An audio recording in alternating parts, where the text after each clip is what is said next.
playing left field, number 8, Robert Mitchell. Batting 8th, the designated hitter, number 17, Ashby Schwartz. Batting to the right fielder, number 21, Gavin Shaw. Batting 9th for the Tigers, the third baseman, number 5, Brandon McIntyre.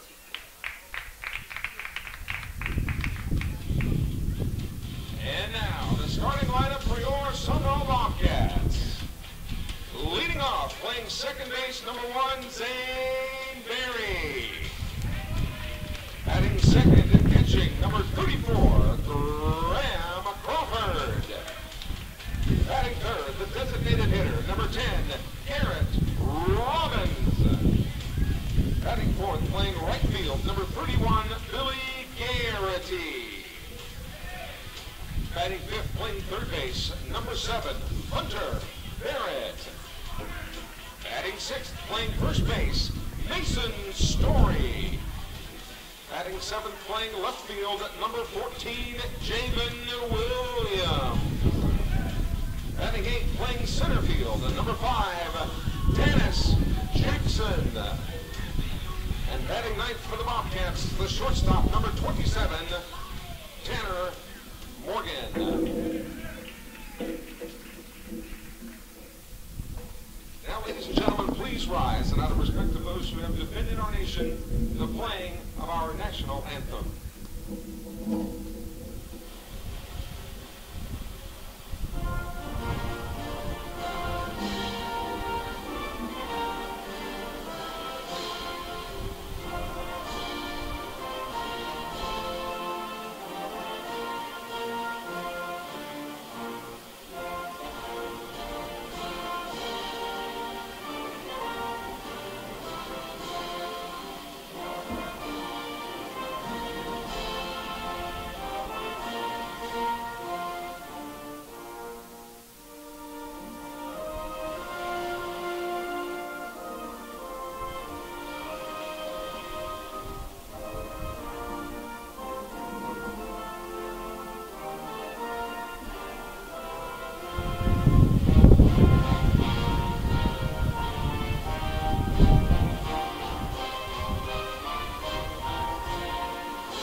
For your Bobcats, number 17, Payne Phillips.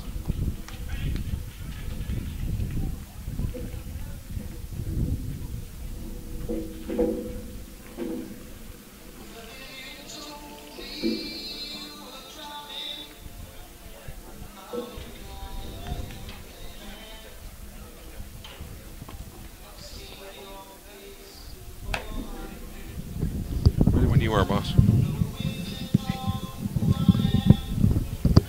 Good afternoon, everyone, from Larry Knight Field.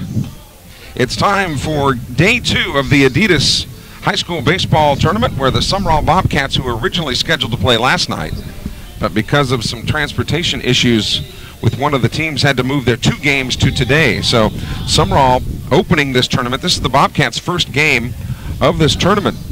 The Centreville Academy Tigers, who were beaten earlier today by PCS of Hattiesburg, whom the Bobcats will play in the nightcap here at Larry Knight Field. The Centreville Tigers will provide the opposition for Sumrall. Let's take a look at the Centreville lineup. Wyatt Brabham will lead it off and play second base, followed by the pitcher, Jace DeLee.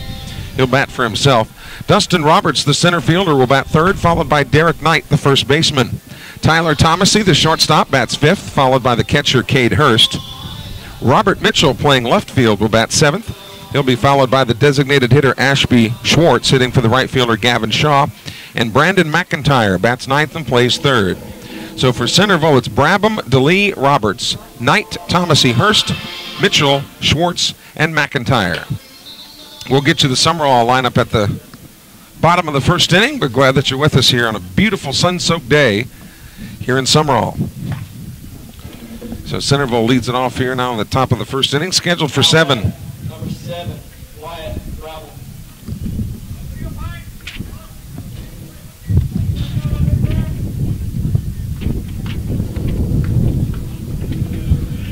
Brabham in against Payne Phillips. Phillips wearing the blue sleeve under their powder blues today. Phillips actually in the sun. The home plate in the shade. There's a drive toward left field. Trying to track it is Javen Williams. It gets past him around first base on his way to second. Is Brabham with a stand-up double to lead it off for the Tigers. Right between Javen Williams and Dennis Jackson in center field. How about number 1, Chase Ely? Here's DeLee, the pitcher now. He's a left-handed hitter. Wyatt Brabham finds himself in a situation where he is not forced at second base, so he doesn't have to go anywhere here. But again, Phillips in the sun on the mound. The hitters are in the shade. Wind blowing out toward left, where it's 325 down the left field line, 305 in right field. Umpire Mike Smith calling time at home plate as DeLee wants to reset. You'd normally say dig in, but that's when there's dirt involved. This is a synthetic infield here in Sumrall, which really drains well, so lots of times when it rains other places, Sumrall can easily host games. The first pitch from Phillips is outside for ball 1. Again, what wind there is blowing toward left, 68 degrees at game time here in Sumrall in northwest Lamar County. Actually, the Covington County line not at all far away from here.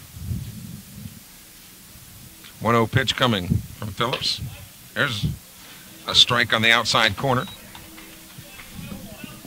Mike Smith, a veteran umpire of over 20 years behind the plate. The Sumrall defense has Javen Williams in left, Dennis Jackson in center, Billy Garrity in right. And we'll set the Sumrall infield for you here in just a moment. 1-1 pitch. Bunt is shown and now gets away from Crawford. And racing down to second base will be Brabham.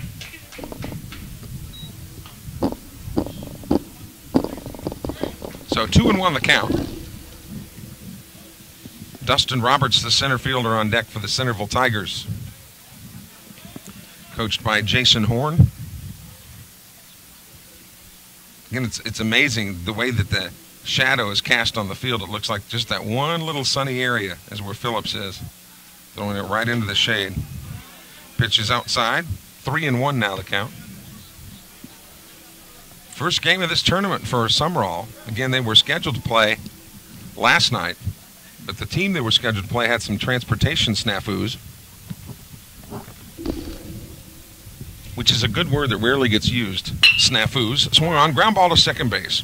Zane Berry's only play is at first base. The play is made there, and that'll bring Brabham home. And the Tigers lead at 1-0. And here comes Dustin Roberts.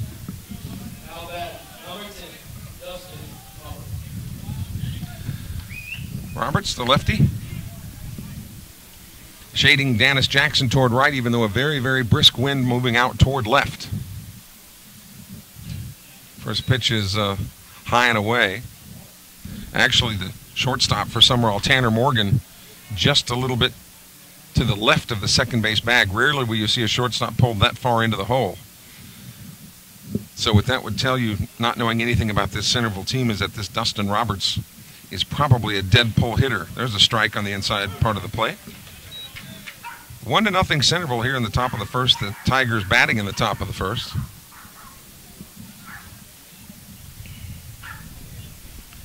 The 1-1 pitch from Phillips. Swing and a miss. Changed the speed on it. So Phillips is ahead in the count now, 1-2. Hunter Barrett is at third. We mentioned Tanner Morgan at short. Zane Berry at second and Mason Story at first base. There's a pitch outside. The battery is Phillips and Graham Crawford. Look at the right side of that Sumrall infield. It's almost like one of those major league shifts. That one's fouled into the netting here. And actually caromed right back to Crawford. 2-2 the count. Base is empty, 1 out for Centreville here in the top of the first.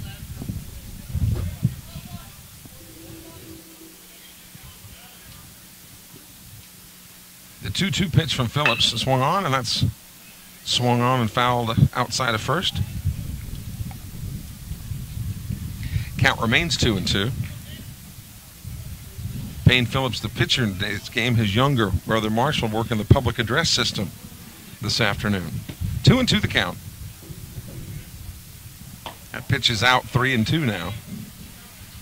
As Garrity in right field turns that scoreboard to make sure he's got the right count. Derek Knight, the first baseman and the cleanup hitter for the Tigers, is on deck.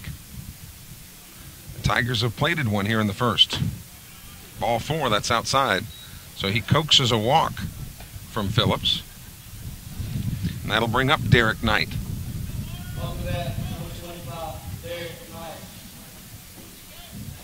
So here's the big right-handed slugging first baseman.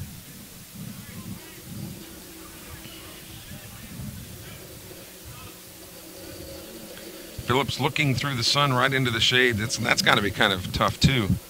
The catcher in the shade trying to find the exact pitch that's being called, and that hit him. So one pitch, and I think the size of Knight, it probably hurt the baseball more than it hurt Knight. He's a big one. So down to first base he goes. So here's Tyler Thomasy, the shortstop. Thomasy getting some last-minute instructions over here from one of his coaches, and the middle infielders for Sumrall huddling up around the base umpire. The Tigers have runners at first and second with one out.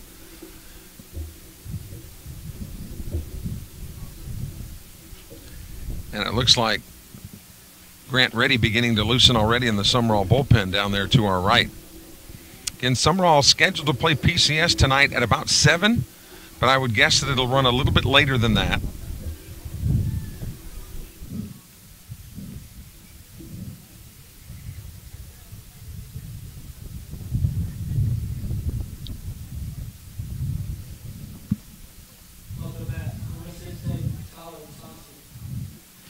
So here's Thomasy batting 5th in the order. Prime double play situation here for Sumrall. They've got forces at any base except home. So Phillips peers into Crawford. Dennis Jackson shading in center field. The Sun field is center and left at this hour. First pitch is off speed and in there for a strike. Daylight savings time Saturday night. Don't forget we lose an hour. So you guys that are out partying Saturday night, remember it's 1 hour less. You spring forward and fall back. So it will get dark later starting this weekend, which I know a lot of the younger folks will appreciate. Here's the 0-1 from Phillips. Swing and a miss. Thomasy ahead of that one and behind Phillips in the count now, 0-2. Wyatt Brabham started the inning for the Tigers with a leadoff stand-up double. He advanced to third on a pass ball and then was brought home on the ground ball by Jace DeLee.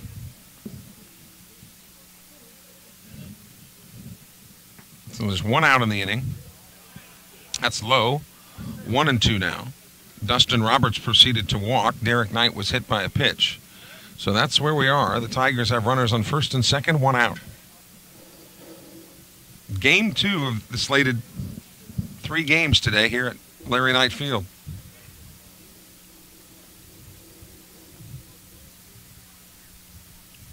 Phillips comes set and then comes to the plate. Snap throw to first base, almost over Story's head, and back into second after he threw to Tanner Morgan. But everybody's safe. Everybody will get back to where they were. Reddy continues to get ready in the right field bullpen. 2-2 the count to the Tiger shortstop Tyler Thomasy with the catcher Cade Hurst on deck. Phillips checks the runners and the right-hander delivers. Swung on, ground ball to second, could be 2. Flips to second for 1, should be routine. On to first, a 4-6-3 double play. Nice job by the Bobcats to get out of it. 1 run on 1 hit. 2 men left on base. So we go to the bottom of the first inning now. Let's take a look at the Sumrall lineup where Zane Berry will lead it off. He's playing second. Graham Crawford, the catcher, batting in the 2 hole. He'll be followed by Garrett Robbins, the DH. G is hitting for the pitcher, Payne Phillips. Billy Big Time Garrity playing right will bat fourth. He'll be followed by Hunter Barrett. Mason Story at first base batting sixth. Javen Williams batting seventh. Dennis Jackson in the eighth spot. And Tanner Morgan, the shortstop, will bat number 9. So for Sumrall, who came into the game 5-2, it's Barry, Crawford, Robbins, Garrity, Barrett, Story, Williams, Jackson, and Morgan. We want to thank all of our live stream sponsors this year, which include Diversified Forestry, South Group Insurance, the largest independently owned insurance agency in the state, Premier Orthopedics, and Dyket's Professional Drugs out of Laurel, Mississippi, William Carey University, Magnolia Place Retirement Home, Martin's E-Tax, La Torre's Fine Foods,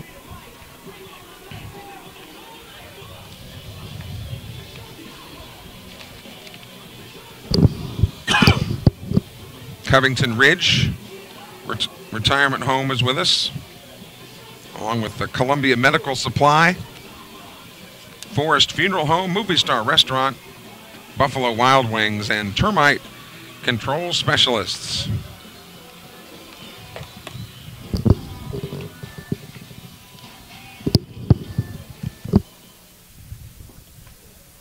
Off the bat, Warrior Bobcats. Number 1, Zane Berry. So on the hill is Jace DeLee, the left-hander. He'll face Barry, Crawford, and Robbins here in the bottom of the first inning. Sumrall trailing Centreville 1-0. Centreville was beaten by PCS earlier today, 6-1. PCS will play Sumrall in the nightcap here. First pitch is bounced in there for ball 1. Bobcats begin district play next weekend when they take on the Lawrence County Cougars in a home-and-home.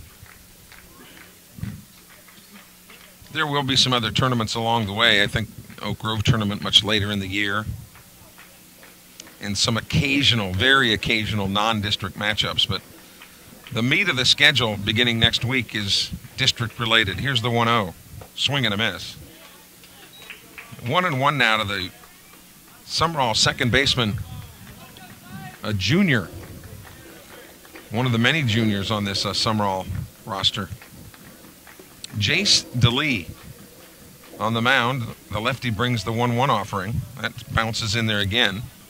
DeLee spelled D-E-L-E-E. Big D, little e, big L. Again, wind blowing to left, and the left fielder, Robert Mitchell, is way deep in left field. So if Zane Berry can just drop one in there, he'd be looking at least 2 bases. Here's the 2-1. Off the plate, 3-1.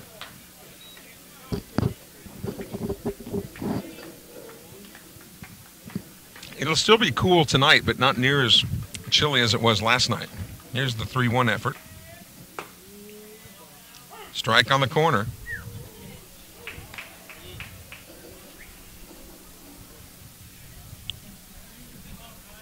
And I saw Mike Smith's hands start to come up right away.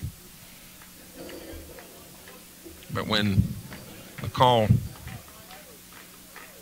didn't go Barry's way, he had to come back. Full count pitch. That one is off the plate. Ball 4. So Barry is on. Here comes Graham Crawford.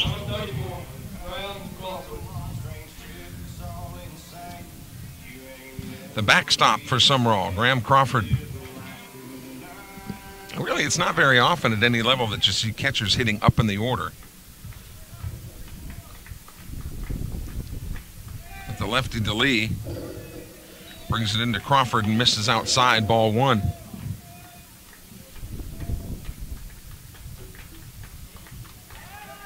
Throw to first, gets away, and of course the speedy Barry will race down to second base.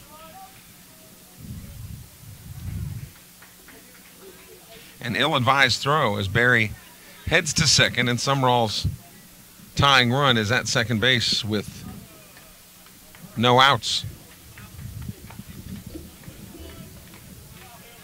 Garrett Robbins on deck. Robbins has been nursing a hamstring that was tweaked in the Mid-Mississippi Classic last weekend.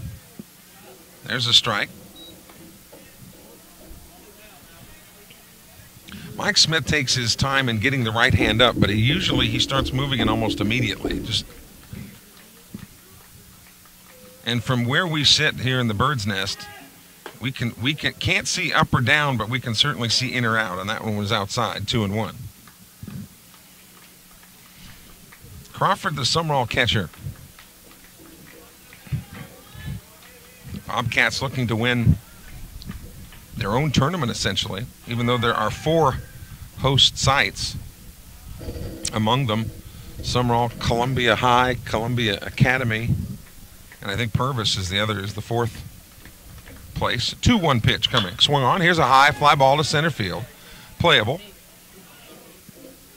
And there making the catch is the center fielder Dustin Roberts, but Barry will advance. And Crawford has a long, loud out. There's one away, and here comes Robbins.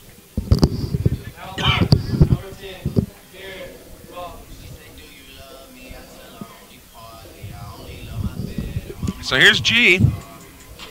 Batting third, Garrett Robbins. Facing the lefty. A sacrifice fly would work here, a pass ball, anything hit to the right side. As I know youngsters, when they are coached, are taught when they are at third, anything hit to the right side, you're automatically going to the plate. So we'll see if Robbins can get the run home. First pitch from DeLee. Bounced in there again. Zachary, Louisiana, where most of these Tigers are from.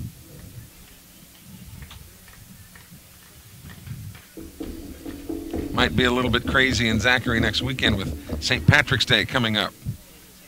There's a strike on the inside part of the plate. 1-1 to Garrett Robbins, the designated hitter, swinging it for Payne Phillips, the Sumrall pitcher. 1-0 Centreville here in the bottom of the first inning. A 1-1 pitch, swing and a miss. Pulled the string on Robbins, and he was ahead of it.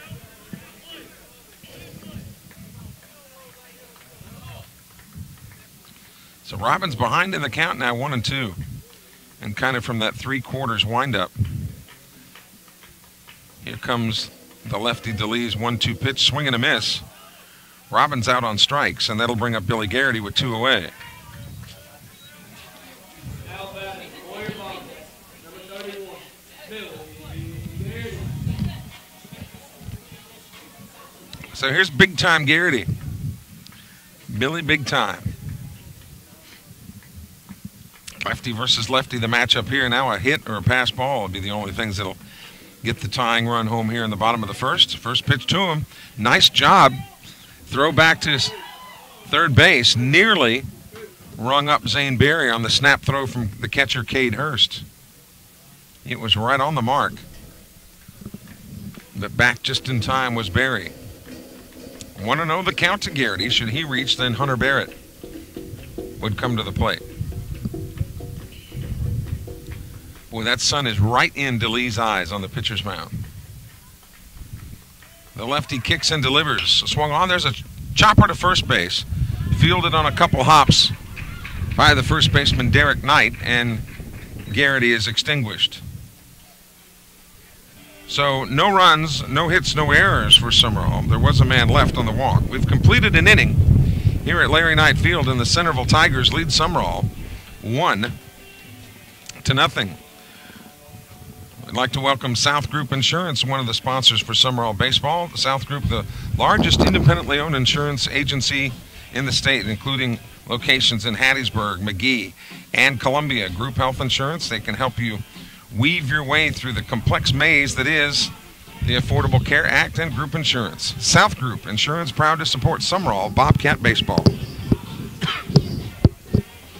Also, Dyket's Professional Drugs in Laurel.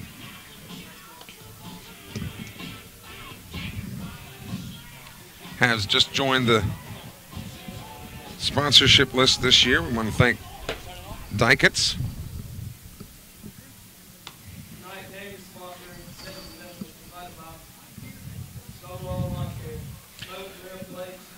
Centreville will send Cade Hurst, Robert Mitchell, and Ashby Schwartz to the plate. Hurst the catcher, Mitchell the left fielder, and Ashby Schwartz the DH. It's a good thing. It's a good thing that Marshall is so good doing the public address, because they were going to break it to him gently that he's not good enough to play. So they're finding a place, something for him to do. Here's Cade Hurst, the catcher, to lead off the second. Number 3, Cade Hurst. Righty versus righty, the matchup as the Centreville Tigers bat here in the top of the second, leading Sumrall 1-0. Phillips out of the full wind brings it to the plate, and that one's short, ball 1. Sumrall and PCS will play later tonight, as we mentioned, and that will be the second time this year that those two teams have tangled. And PCS really doing the tournament a favor, because the PCS Bobcats were not originally scheduled to play in this tournament, but when one of the teams dropped out yesterday, there's a swing and a miss. PCS filled in the gap and really was able to keep the schedule intact, although Sumrall had to move to 2 games today instead of 1 last night and 1 today. 1-1 pitch. Short again. 2-1 to Cade Hurst. He'll be followed by the left fielder, Robert Mitchell.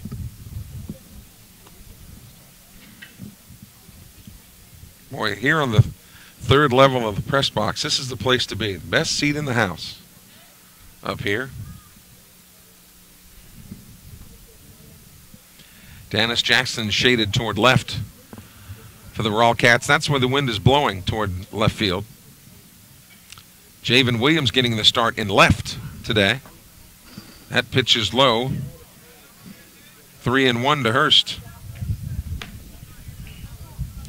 Centreville had its leadoff man aboard last inning when Wyatt Brabham hit a stand-up double. The Tigers looking to get their leadoff man aboard here in the second. That's inside, ball 4. And they do have their leadoff man on. And I would guess, being the catcher, that he'll be lifted for a runner. On the bat, number 8, Robert Mitchell. But I guess not. The catcher will run for himself here. And that's good to see. You know, lots of times catchers go, man, come on, let me run, you know? Now, if I was in that position, I wouldn't want to run. Up, throw over to first. Phillips with the move. Pulls Story off a little bit.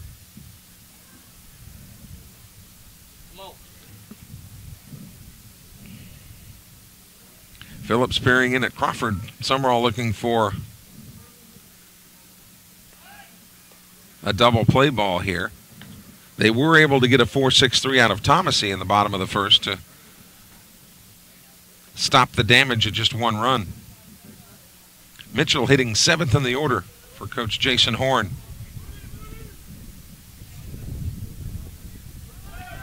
Runner going, and it's a dead ball anyway because Mitchell is plunked. So runners on first and second now. And very quickly, Larry Knight out of the dugout, and the veteran catcher Crawford will go to the hill. Runners on first and second, and that'll do it for Phillips. And here comes Grant Reddy. Grant Reddy will come on in relief while we get this chance. We'll remind you that William Carey University has been equipping students the skills they need to succeed both personally and professionally for over 100 years now. And whether you're a young adult, maybe just getting out of high school, or maybe you're middle-aged and want to go back and learn some things and enrich your life a little bit, William Carey University has lots of offerings for you. There's no better place to start with an education that equips you for every good work. William Carey University. Kelly Sander along with producer engineer Jeremy Thompson here in Sumrall tonight. This was something that Larry Knight probably didn't want to pull the trigger on this quickly, but Grant Reddy into the game in the second inning. On in relief as the Tigers have placed 2 men on with nobody out. Leading 1-0, and the designated hitter Ashby Schwartz coming to the plate. And Schwartz is a big one too.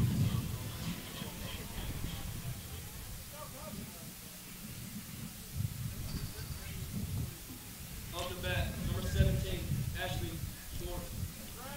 So here's the DH now. Forces at any base except home. And again, Sumrall would love to crisply hit ground ball right at somebody. The runners on base are Phillips's responsibility.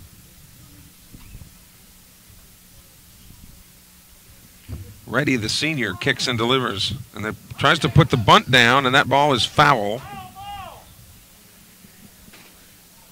Good effort by the big fella, Schwartz, to get it down, because strategy certainly would call for it with runners on first and second and no outs.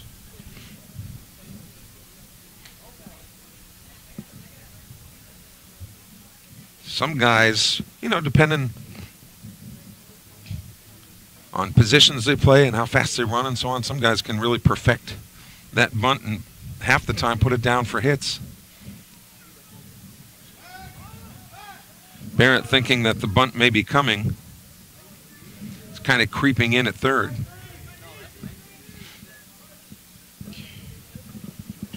Cruz, Digger, Freeman in the house tonight. Speaking of good bunters,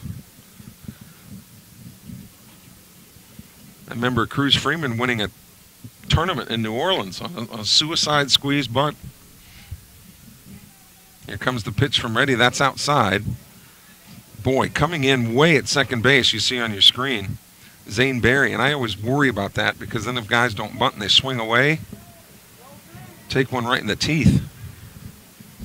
1-1 the count to Ashby Schwartz, who's hitting 8th in the order.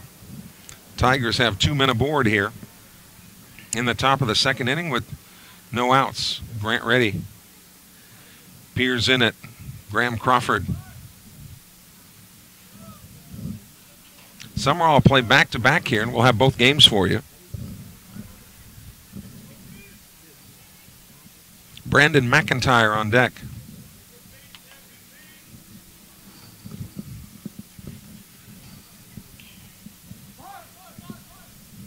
Showing bunt, and puts it out, and it's popped up to the pitcher. Throw to first, not in time.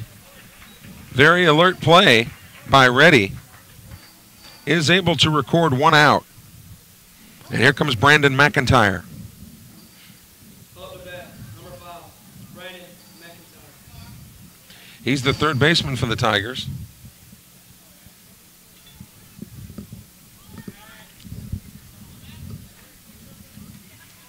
Righty versus righty. Again, a good crisp brown ball is what Sumrall would love to see here, looking ahead to the Sumrall second, 5, 6, and 7 in the order. First pitch from Reddy's a little flare out towards second. Barry's able to glove that one over to first. Double play. Really costly base running mistake by Robert Mitchell at first. That was an unforced error. So no runs, no hits, no errors, and the book is closed on Phillips now with those 2 runners being taken care of. Reddy now is the pitcher of record.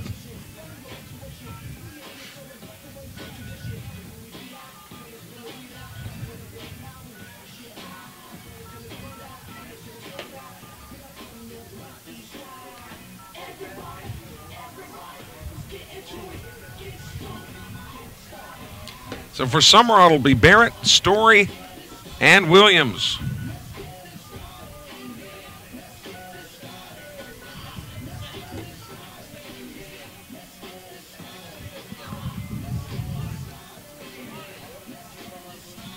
Bottom of the second inning, scheduled for 7. We always say scheduled for 7. because a lot of the games we've done have gone extras already.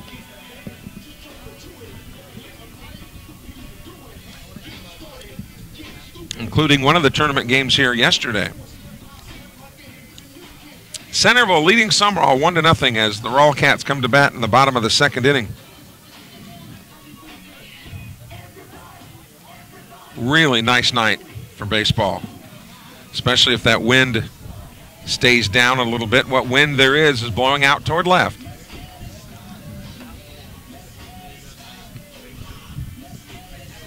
.370 to center field.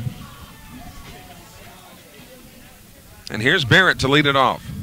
Up for your Bobcats, number 7, Hunter Barrett.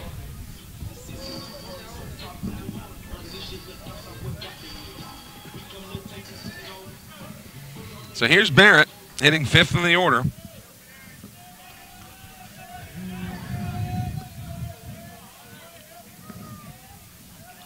First pitch from DeLee is a breaking ball that misses off the plate.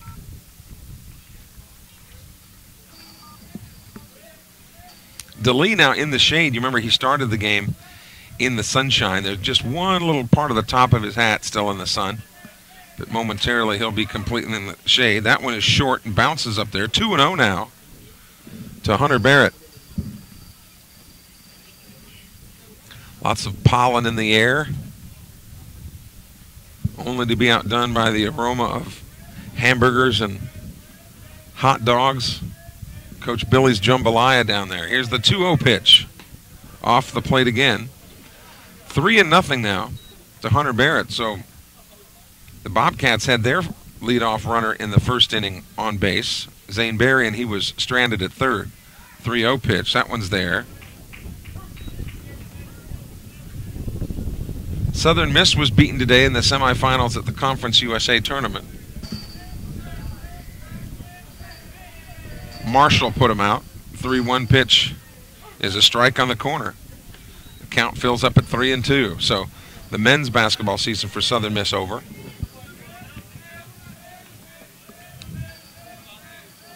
Here's the 3-2. Swung on, lifted out of play to the right side. William Carey's men still playing. They'll play in the first round of the NAIA National Tournament up in Kansas City at Municipal Auditorium. They'll play a Wednesday morning at 9 o'clock. Next Wednesday at 9 a.m. 3-2 pitch coming to Barrett. Too high. Ball 4, and the Sumrall third baseman is on base. And here's Story. Number 6, Mason Story. Easy to remember, Story with jersey number 6, bats in the 6 hole. Javen Williams on deck. And really, when you look at hits a game, Story probably, haven't seen the statistics yet, but Story's been the most consistent hitter, it seems to me. You know, kind of clawing his way to at least 1 hit every game. Still early in the year, obviously, just the 8th game of the season. First pitch to him was out of the zone. Second pitch swung on and popped out of play behind us. Jace DeLee on the mound for Centreville.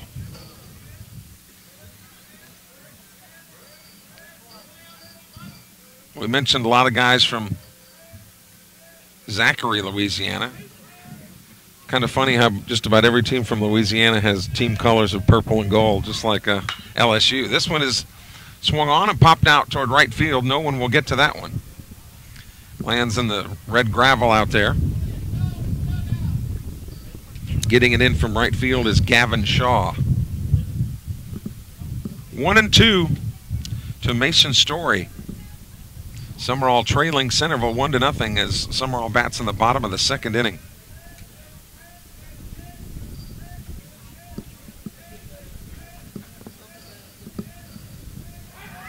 Throw over to first base. Hunter Barrett. Under normal circumstances wouldn't necessarily be a threat to run, particularly with a left-hander looking at him right in the eye. And there he goes, though. 1-2 pitch. Oh, it's second base. It was a throw was there in time, but some miscommunication between the shortstop and second baseman. It threads the needle between both of them and gets to center field. So a stolen base by Hunter Barrett. And it's a 2-2 count to Mason Story.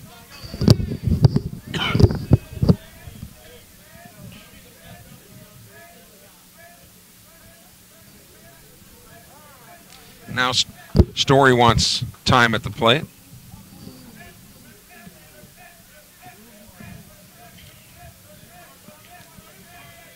Two-two pitch swung on. Here's a drive to center field. Dropping quickly and caught. Nice job tracking it by Dustin Robertson. He had to kind of halfway dive in center field to make the basket catch. So Story's out. And here comes Williams. Off the bat, number 14, Jamin Williams. Williams playing at left field.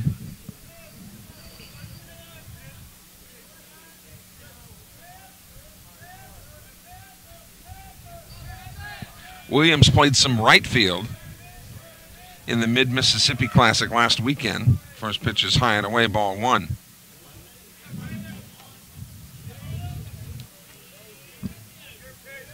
Logan Powell has been primarily the left fielder for Sumrall in this early campaign. Centreville still leads at 1-0 with Sumrall batting in the bottom of the second.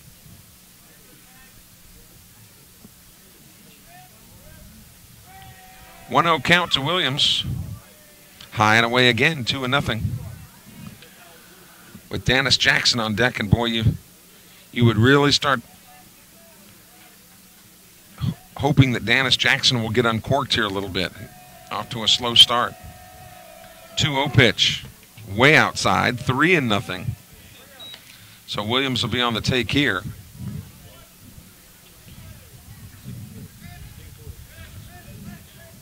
We mentioned Sumrall's second game tonight, but don't know exactly where Sumrall will fit into the bracket tomorrow. There's a strike. Oh, ball four. Thought it might have caught the inside corner, but Williams is awarded first on the walk. Runners on first and second, and here's DJ. Number 5, Dennis Jackson. Again, we talked about hopefully Jackson getting uncorked here, but this would be prime situation for putting down a bunt down the third baseline, because the left-handed pitcher, if he fields it, has to make a complete turnaround in order to get the throw. Throw to third on the delay, and he stole it. He stole it outright. Hunter Barrett.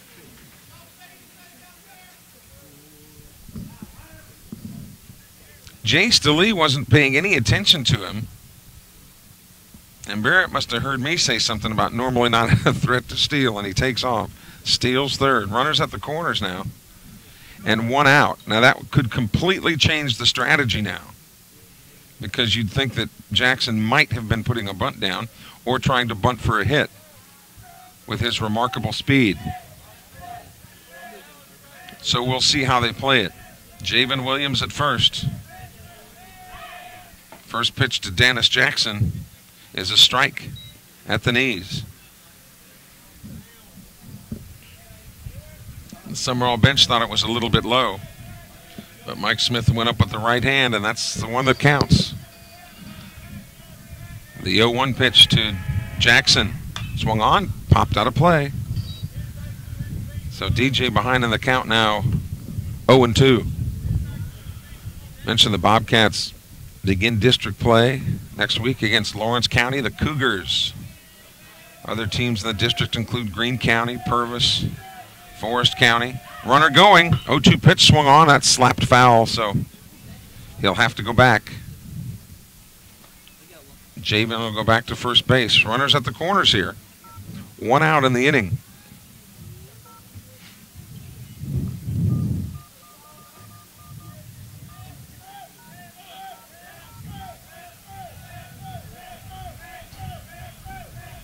DeLee throws over to first, thinking that he might be on the run again.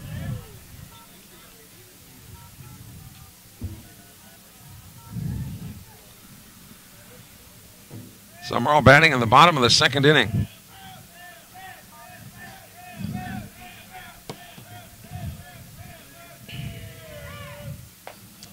inside, had Jackson leaning, but did not commit to the pitch. So the count goes 1-2. Sunfield in left and center. They are playing Jackson really deep. 1-2 pitch. That one is swung on and fouled out of play to the right side. I'd like to know how much is being spent this weekend on new baseballs.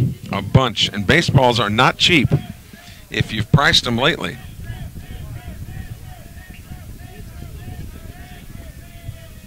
The 1-2 pitch coming to Dennis Jackson with runners at the corners. Swing and a miss. He struck him out. Snap throw to third. Actually hits the runner. So Jackson is out for the second out of the inning. And it'll be up to Tanner Morgan, the shortstop. Number 27, Tanner Morgan. So runners will be moving on contact now.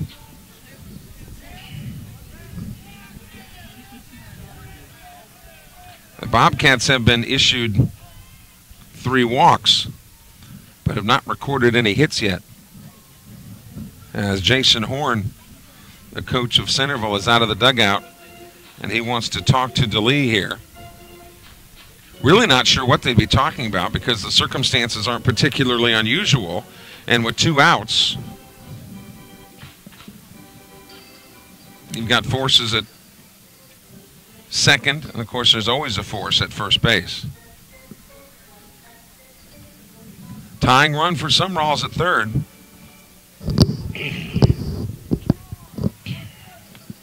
Game 1 of a 2-game set tonight for Sumrall. The Bobcats will play the other Bobcats from PCS.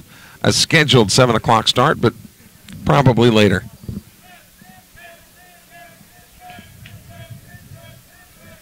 So here's Morgan, hitting 9th in the order. Can the shortstop come through with a 2-out hit? First pitch swung on. There's a shot at third, inside the line, fair ball. He does. This will score 1. Rounding second on his way to third is Javen Williams. He's being waved around. And at second base, Tanner Morgan stands up with a double, and Sumrall has grabbed the lead.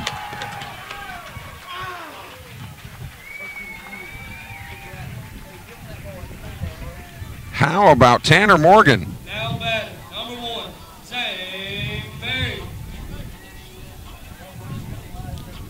2 RBIs for Morgan, and he's now in scoring position with 2 outs. That was a screamer inside the line by about a foot, and just stayed inside the line all the way down the line and got all the way to the fence.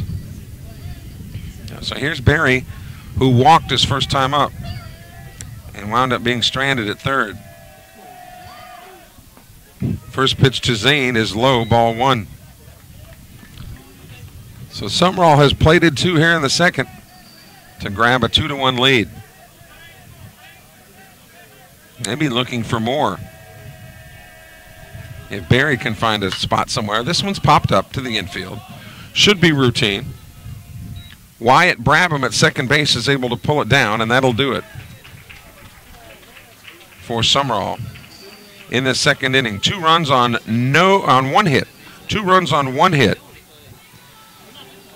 There was 1 man left, so we've completed 2 innings here at Larry Knight Field.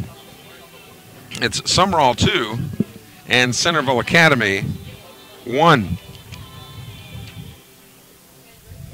Magnolia Place Retirement Home right here in Sumrall is a place that you can count on to take exceptional care of your loved one. It's specifically designed for seniors who need that extra level of assistance.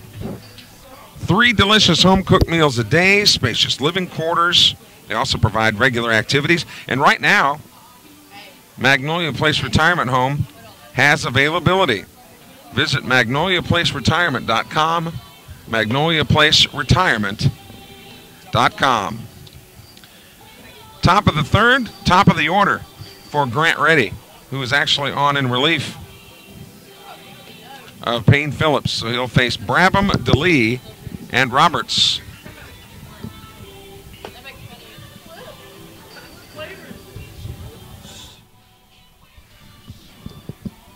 We'll have the second Sumrall game for you tonight, again against PCS. Earlier, those 2 teams Sumrall and PCS played at PCS. So those Bobcats returning the favor tonight here in Lamar County. So Wyatt Brabham, who led off the game with a stand-up double, leads it off here in the third. Number 7, Wyatt Brabham.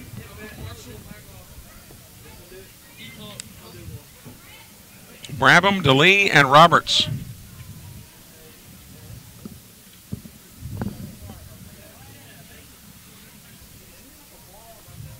First pitch from Reddy from the full wind. Swing and a miss on a sweeping bender that started at the middle of the plate and broke away. More like a slider there. That right foot for Brabham on the back line. Second pitch is on the inner part of the plate for strike 2. So Grant Reddy has Brabham where he wants him here. Again, the Sumrall defense has Javen Williams in left, Dennis Jackson in center. Big time Billy Garrity in right field, as that one is nubbed foul.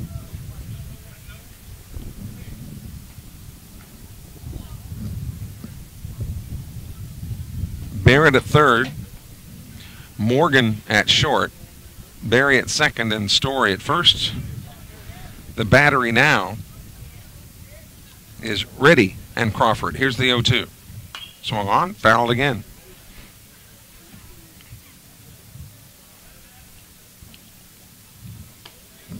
This is that overlap of basketball and baseball season. The NCAA will announce its field of, 68 teams on Sunday.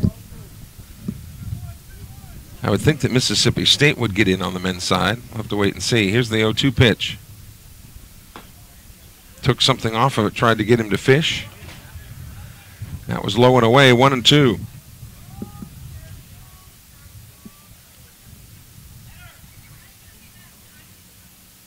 Comes after again, same location.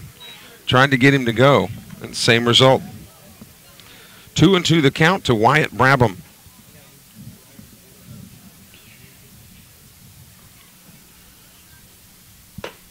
That one got him on the outside corner.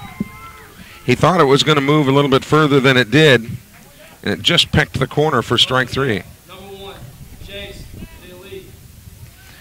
So that's the first strikeout of the game for either Sumrall pitcher. DeLee grounded to second his first time up, and Zane Berry's about 6 feet out into right field. Swung on, there's a one-hopper to third. Barrett sets his feet, zings it over to first, and very quickly DeLee is retired on the 5-3 putout. So 2 away, and Dustin Roberts, who walked his first time up, will come to the plate. Off the bat, number 10, Dustin Roberts. Lefty versus righty, the matchup here. Dennis Jackson now will shade over toward right field. Garrity in the shade in right, but you see Jackson and Williams, they are shading their sight from the sun using their gloves out there. The 0-1 pitch swung on. Here's a drive, just foul down the right field line. That got by Story, but had that spin on it, pulling it away. 0-2 now to Dustin Roberts. Sumrall leading Centreville 2-1. Now Garrity moving more toward the line. Here's the 0-2 pitch. Swung on, got a piece of it.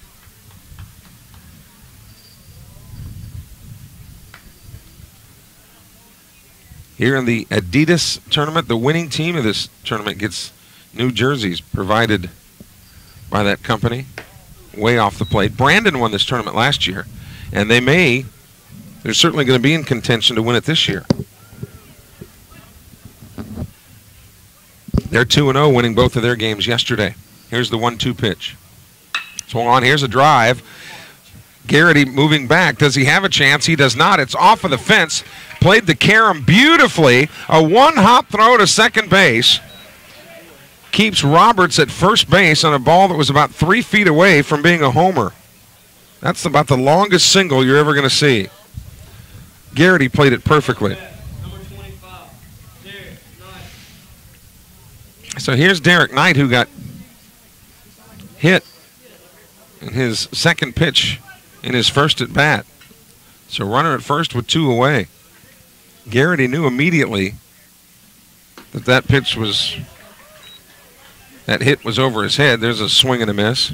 Derek Knight way ahead of an off-speed pitch there.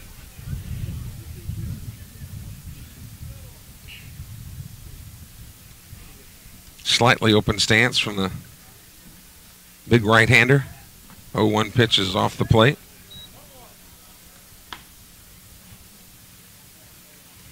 Crawford has done most of the catching for Sumrall this year. Garrity has logged a couple of innings back there. The 1-1. Low, 2-1. Wouldn't be shocked if we saw Billy second game tonight. And then another game tomorrow. You certainly got to make sure your personnel is as rested as it can be. Here's the 2-1. Took something off of it. Swing and a miss. And boy, Derek Knight is way out ahead of those off-speed pitches.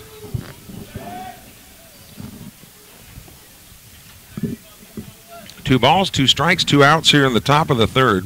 Sumrall leading Centreville 2-1.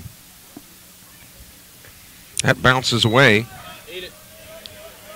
And Roberts will race down to second base. So he's in scoring position now with 2 away.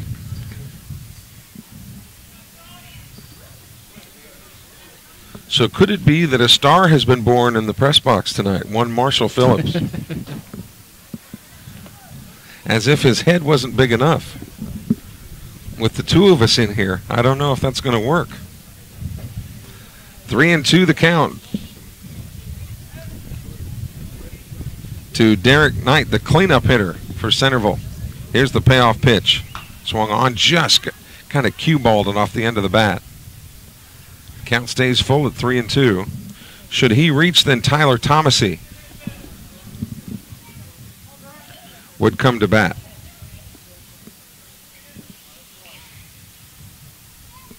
Centreville beaten earlier today by PCS, and PCS will play Sumrall in the nightcap. Here's the payoff pitch again. 3-2 pitch, popped it up. Right side of the infield. Story going back. Looks like he's there, but he will be waved off by Barry, and that is that, as Derek Knight pops out. So no runs on a hit. There was a man left on. So we go to the bottom of the third inning. Sumrall leads Centreville Academy 2-1, and the Bobcats will send up Crawford, Robbins, and Garrity. Where are you watching or listening from tonight? We'd love to hear from you. Don't forget our text number at 601-310-7077. That's 601-310-7077. We'll give you a shout out on the air. Let us know who you're cheering for. Well, you'd have to be living under a rock to know that it's not tax season, because it is, obviously. And Martin's E-Tax in Sumrall is locally owned and operated. They're located right across from Sumrall Town Hall. Fast, efficient, friendly service. They can help you beyond tax season as well, as they're open year-round for personal and business taxes. And always there with a helping hand when Sumrall baseball calls. Martin's E-Tax at 4879 Highway 589. So Graham Crawford will lead it off for Sumrall here in the bottom of the third inning. He'll be followed by Robbins and Garrity.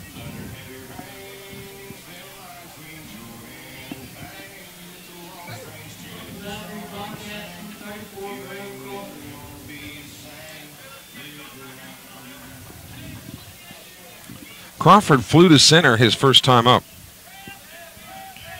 against Jace DeLee. First pitch to him here was inside.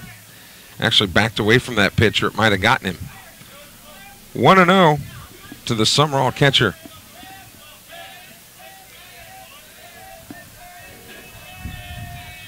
The 1-0 pitch, that's away, 2-0. Dead red fastball count coming up now. The only field that the sun is still affecting is center field. not nearly as fierce as it has been in the first couple of innings as the sun begins to go down. 2-0 pitch. Swung on. Here's a pop-up to the infield. Second and short fighting over it. It will be the second baseman putting a glove on it. And putting that one away is Wyatt Brabham, and there's one out. So here's G, Garrett Robbins, who struck out swinging in the first inning.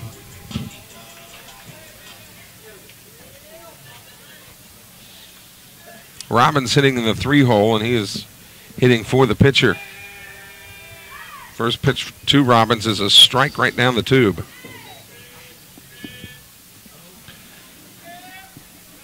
Jace DeLee, the stockily built left-hander for Centreville on the hill. Here's the 0-1. Came straight over the top on that one, but missed low. 1-1.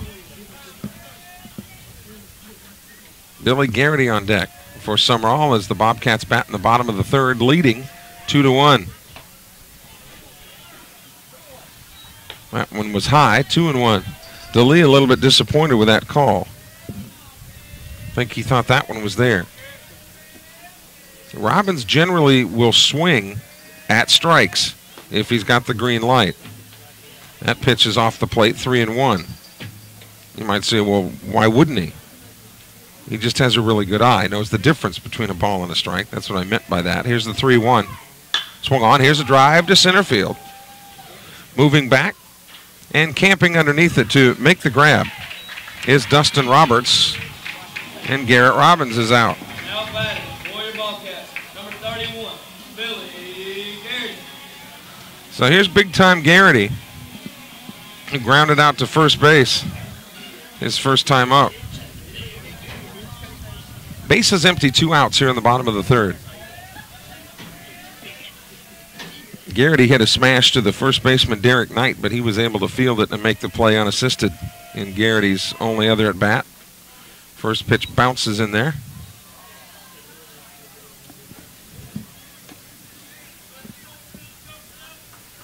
Hunter Barrett, who scored one of the two Sumrall runs. He's on deck as the lights come on now here at Larry Knight Field. First pitch was actually so far inside it went behind Garrity. Well, this in the movie Major League, just a bit inside. 2-0 the count to Garrity. He'll be looking at fastball here. Actually got an off-speed pitch, though. And it's inside, 3-0. Do you let him swing here? On 3-0, bases empty? He's probably not, but I would let him. The take was on, and the strike is there. That's one thing I don't understand. 3-0 pitch is about the best pitch you're ever going to see. Here's the 3-1. There's a drive, but foul, as he kind of golf shotted that one down over the fence near the Sumrall bullpen. So Garrity's got a payoff pitch coming. Saw head football coach Shannon White down there a little bit earlier tonight. This beautiful Friday. Here's the 3-2 pitch. Just missed. Ball 4. Garrity is on. And here's Hunter Barrett. Barrett, the speed merchant, who stole second and third his last time up. Actually, as we mentioned, wound up scoring one of the two Sumrall runs. Javen Williams plated the other one. Both of them scored on the 2-out double by Tanner Morgan. First pitch, there's a drive down left field line, but foul.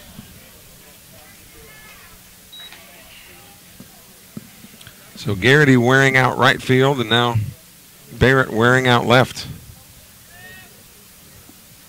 Larry Knight down at third, sporting the old-time striped socks, stirrups as we used to call them back in the day.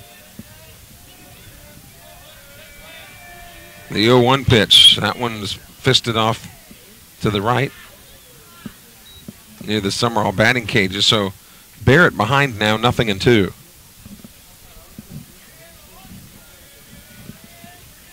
Hunter Barrett's wearing those socks way up there too.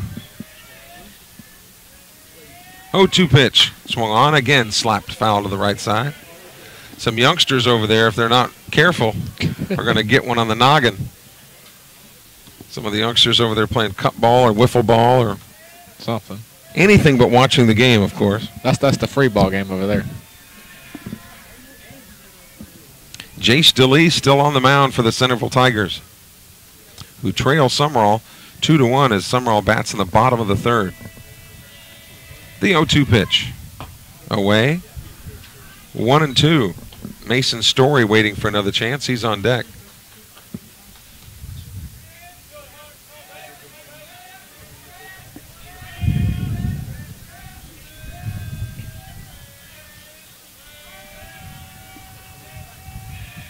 The 1-2 offering. That's high. 2-2. Boy, the last thing Centreville wants to do is go 3-2 on Hunter Barrett, because that'll cut Garrity loose on the 3-2 pitch, where a gapper would score him. Sumrall looking to extend a 2-1 lead. There he goes. 2-2 pitch. Swung on and popped into foul territory, and that will escape over here to our left.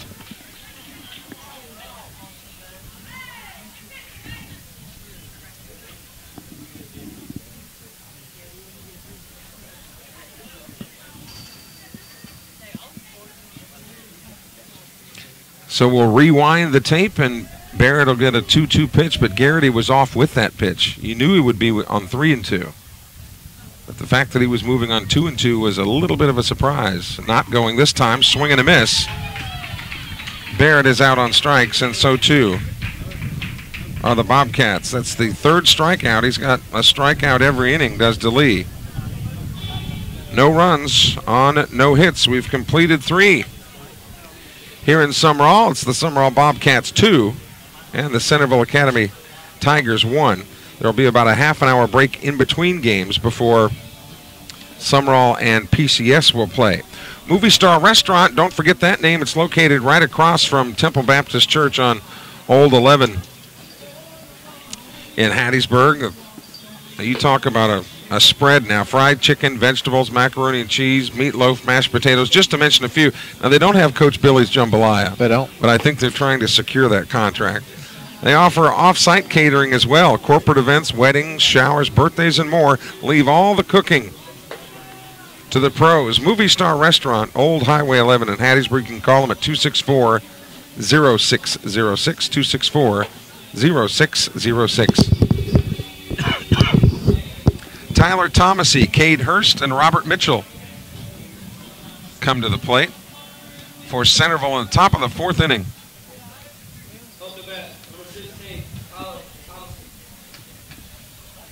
Thomasy hit into a 4-6-3 double play back in the 1st inning, which got the Bobcats out of a little jam there defensively. Righty versus righty, the matchup here. First pitch from Reddy, swing and a miss.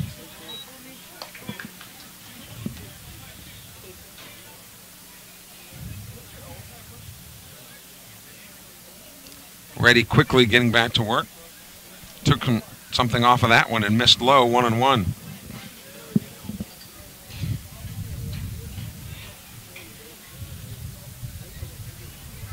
Here's the 1-1 pitch. Swung on. Here's a chopper to third. Barrett has to back up.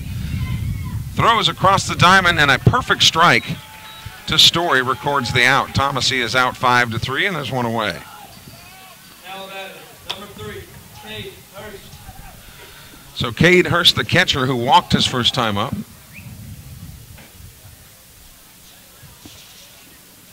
Will face Reddy here in the top of the 4th with bases empty and 1 out.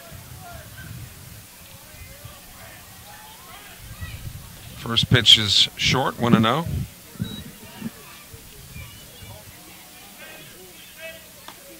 Reddy will get some fresh leather there. Sun now not a factor.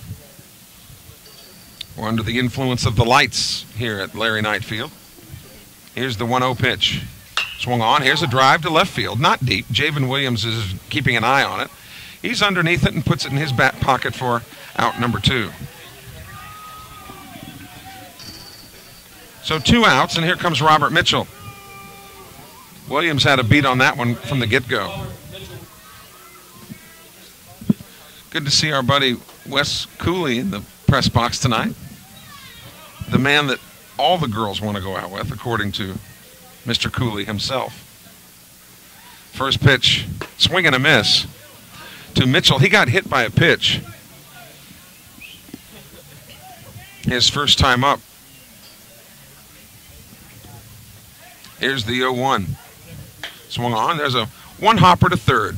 Barrett squares it up, throws again to first, a high throw, and they had to do the sweep tag. But they got him on the sweep tag. Nice play by Story to come down and ring him up.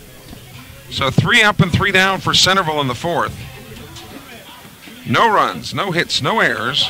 Nobody left on. We go to the bottom of the fourth inning. Sumrall protecting a 2-1 lead. And they will send Story, Williams, and Jackson to the plate.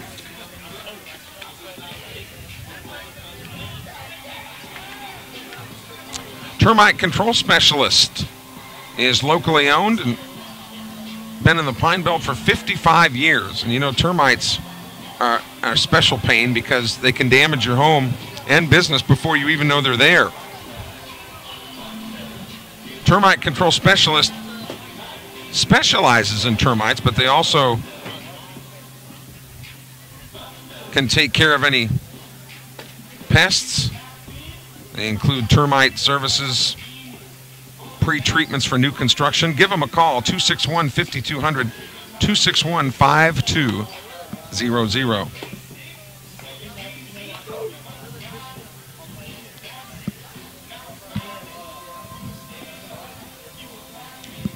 Pretty nice looking picture there, Jeremy. You know? Yeah. HD, babe, right? Right. The only way to go. So here's Mason Story. Number 6, Mason Story. Story flew out to center field his first time up.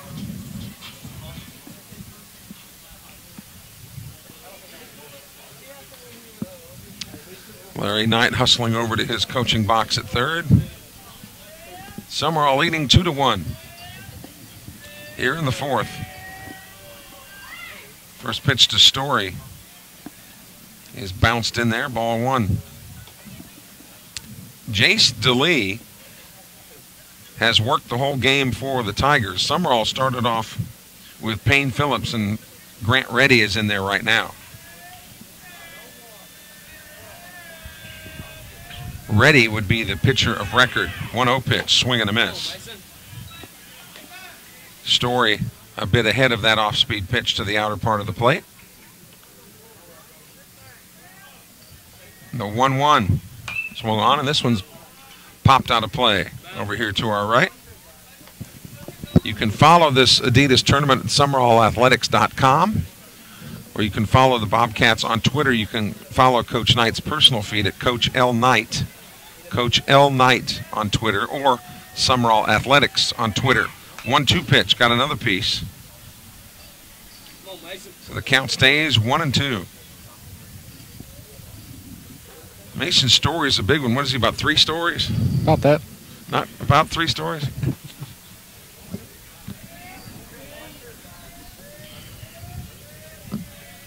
I don't know how this happened, but my drink has been expired. Swung on, ground ball. Chopper to the hole at third. Gloved beautifully, squares across. Tried for the sweep at first base, but Derek Knight couldn't come up with it. Brandon McIntyre did a good job. That'll be ruled a hit. And here's Sully Clark. Sully Clark's going to run. Designated runner, number 28, Sully Clark.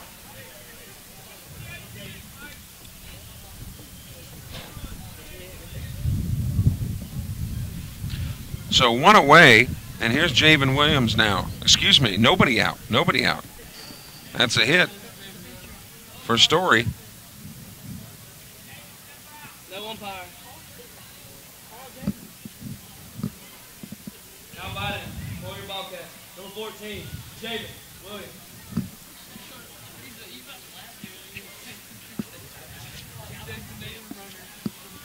Sully Clark running for Story. And very quickly a throw back over to first base. Javen Williams hitting 7th in the order.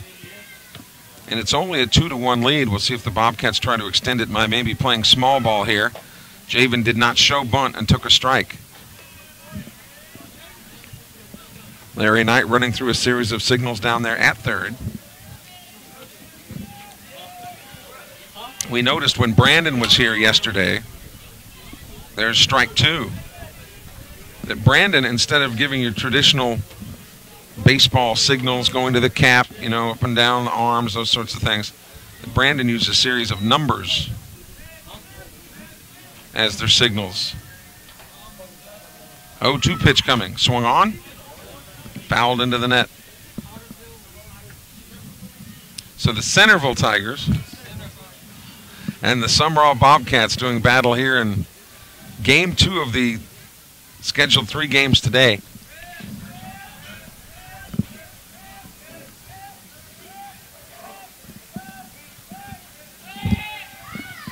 Swung on. Here's a drive to center field.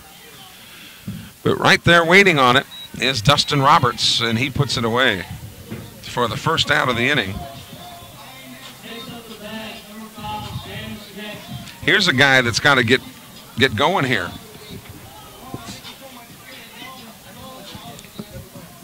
DJ struck out swinging in the second inning. We mentioned DeLee, the pitcher for Centreville, has a strikeout in each of the first 3 innings.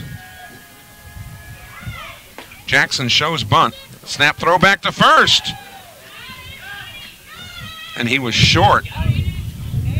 The first baseman was a good 2 steps short of the swipe tag. And now Larry Knight coming to talk to Dennis Jackson as to maybe some confusion on the signs or what the Bobcats are up to here as they are protecting a 2-1 lead.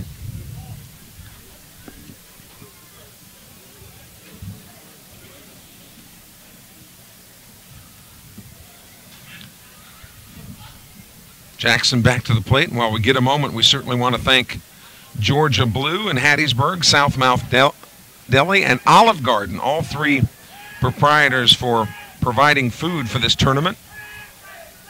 Throw to first. Clark was going on first movement. Throw to second, and Sully is safe as they drop the ball. They were getting ready to ring him up, but the ball was dropped at second base, so Clark is there in scoring position. Again, Georgia Blue, Southmouth Deli, and Olive Garden. There's a lot of people to feed here during the tournament, including coaches and umpires. 1-0 pitch. Dennis Jackson shows bunt but pulls it away. So 2-0 to Jackson, who's hitting 8th in the order. Tanner Morgan, the man of the hour, who with his 2-run double gave Sumrall the lead. He's on deck. 2-1 pitch to Dennis. Attempts the bunt and misses it. 2-1. And again, it's an ideal time to bunt because with the left-handed pitcher, when he has to field it, if the pitcher fields it, he has to turn all the way around. Showed bunt, throw back to second, and Clark back. So the count is 2-2 now to Dennis Jackson.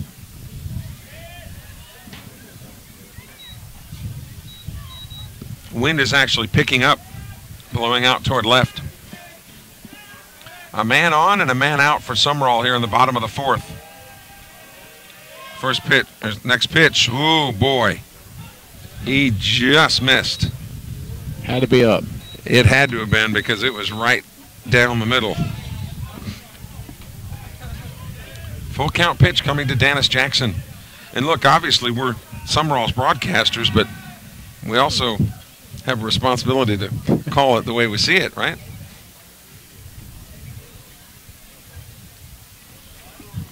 Payoff pitch to Jackson. Swung on. Here's a chopper into left field. That's in for a base hit. Rounding third is Clark. He will score. Here comes the throw to the plate. It's late. The bounce goes over the catcher. Jackson was not looking. He might have been able to get to third, but it's an RBI single for Jackson, who advanced to second on the throw. Number 27, Tanner Morgan. So Jackson is there with 1 out.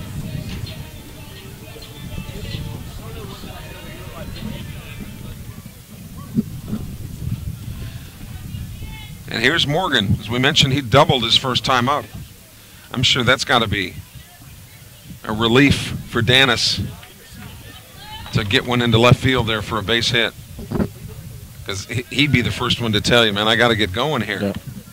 And he knows that he was a little bit late to the party because of playing on the basketball team. The 1-0 pitch. Throw to third. Dennis Jackson is there in plenty of time. It's a strike at the plate. So 1-1 the count. But now a pass ball or a sac fly would get him home. Sumrall leads at 3-1. And we'll play PCS later on tonight. Good to see the Bobcats back hitting the ball again. At least putting it in play, you know, Yeah. making teams play some defense. Although DeLee, as we mentioned, does have a strikeout, at least one in every inning. The 1-1 pitch. Maybe a safety squeeze in the offing, but Morgan pulled the bat back and is ahead in the count now, 2-1.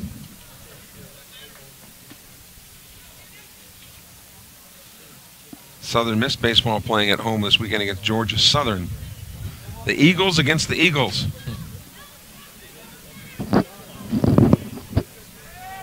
Georgia Southern out of Statesboro, Georgia. Here's the 2-1 pitch. Low, 3-1. Statesboro's about 45 minutes west of Savannah. In, of all places, South Georgia. Tried to get the safety squeeze bunt down, and he fouled it off, so the pitch goes full at 3-2 now. And that's what Morgan will be faced with. Imagine a school named Georgia Southern in South Georgia.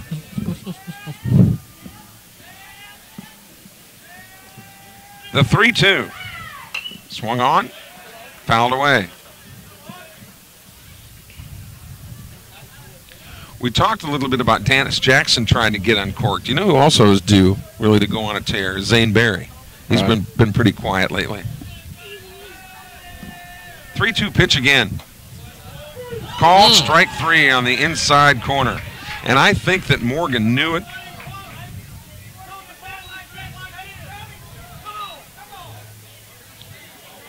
Well,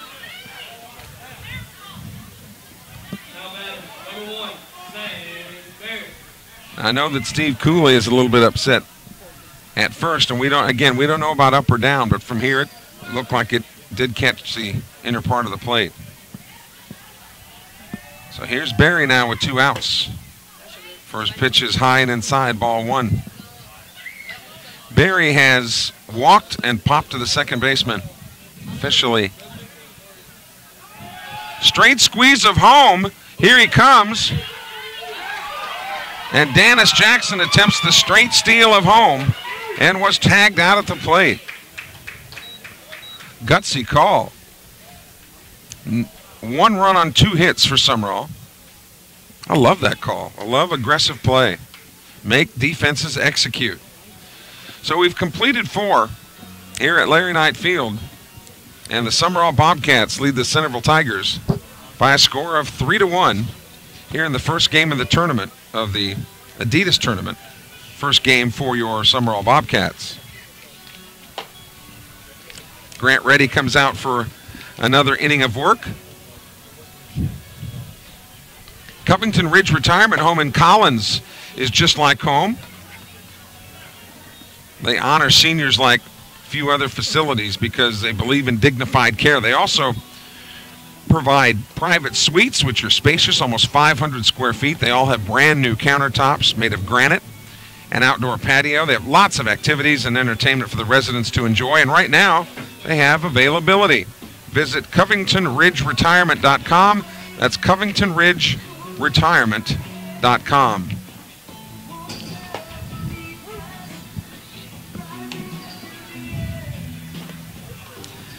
Kelly Sanner with producer engineer Jeremy Thompson with you high atop Larry Knight Field. The third deck of the Crystal Palace here. As Grant Reddy will face hitters 8, 9, and 1 Ashby Schwartz, Brandon McIntyre, and Wyatt Brabham.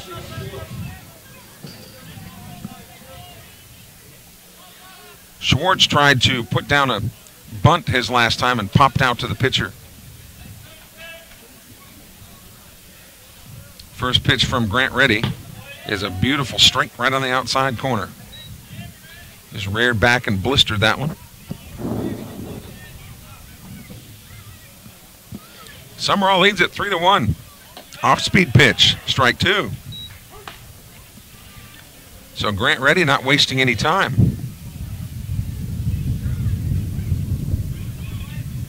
Here's the 0-2. Breaking ball, here's a chopper toward third. Charging it is Barrett, tough play, throws across his body, and they got him by half a step. What a play by Hunter Barrett. Boy, he was a full head of steam coming to that ball and had to throw it across his body and just got him by half a step. Now batting, number 5, Brandon McIntyre. Here's Brandon McIntyre, who popped out to Barry at second base. First pitch, chopper to short. Morgan is there, fields it, quickly releases, 2 up and 2 down.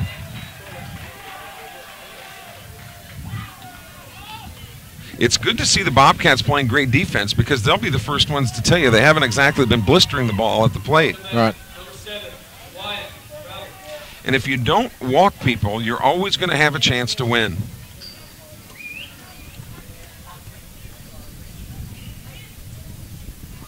And Reddy has not walked anyone. In fact, he's only given up a single. That's been it. 4 ground balls to Barrett at third. 1 ground ball to Morgan at short.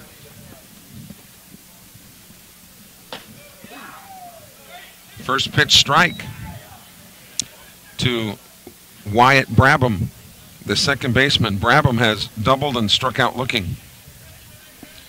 Has a 1-for-2 night going. 0-1 pitch, took something off that one. That one's there for a strike. 0-2.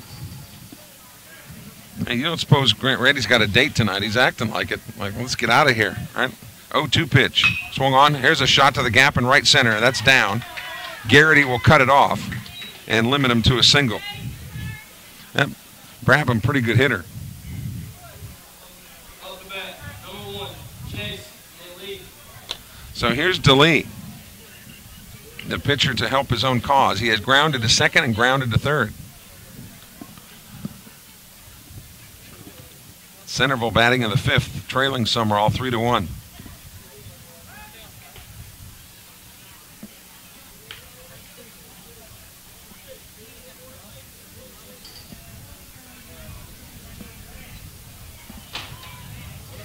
Reddy will go from the stretch now. Here's a bounding ball towards second. Barry's got it across his body, and he makes the play. Nice job by Zane Barry going to the hole at first base and coming up to retire Jace DeLee. 2 fine defensive plays. 1 by Barrett and 1 by Barry. So the Tigers can't play to run. No runs on 1 hit. We go to the bottom of the 5th. And the good guys will send hitters 1, 2, and 3 to the plate. Barry, Crawford, and Robbins to try to add to that 3-1 lead. La Torre's Restaurant in Sumrall is a proud supporter of Sumrall Bobcat baseball. Steaks, seafood, chicken, salad, whatever. They've got it for you at La Torre's. And don't forget the country plate lunch, which includes a salad and a drink. They're open Saturday and Sunday, 10:30 to 10. La Torre's Fine Foods at 1143 Highway 42 in Sumrall. Have I asked you, Jeremy, this song that's playing on the PA system, Sweet Caroline by Neil Diamond, who that was named after? No. Do you know? No, no. I do. Do you care? Caroline Kennedy, President John F. Kennedy's daughter.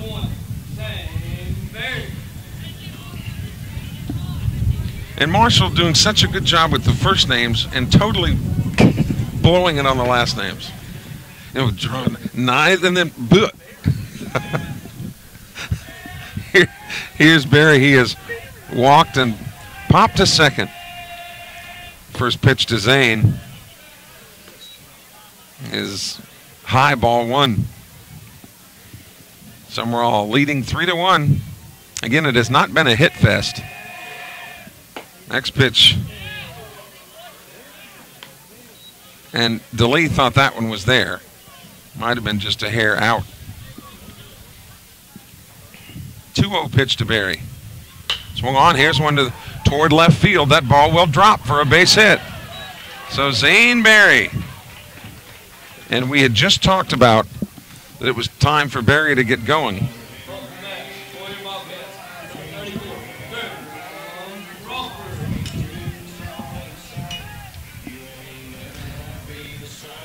And the left fielder in that particular situation, Robert Mitchell, had a decision to make. If he comes in and tries to make that catch and then misses it, and it gets under him, the way that Barry runs, he could be at third easily. So I think wisely didn't want to take the chance, had the ball drop in front of him, and limit Barry to a single. So here's Crawford now as that wind picks up, and it is significantly colder than it was just a little while ago.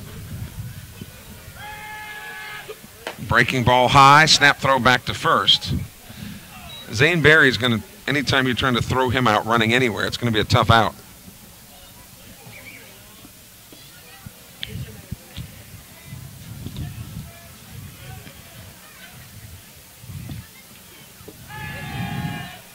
Next pitch bounces in the dirt. Barry was off to the races, and he's at second base.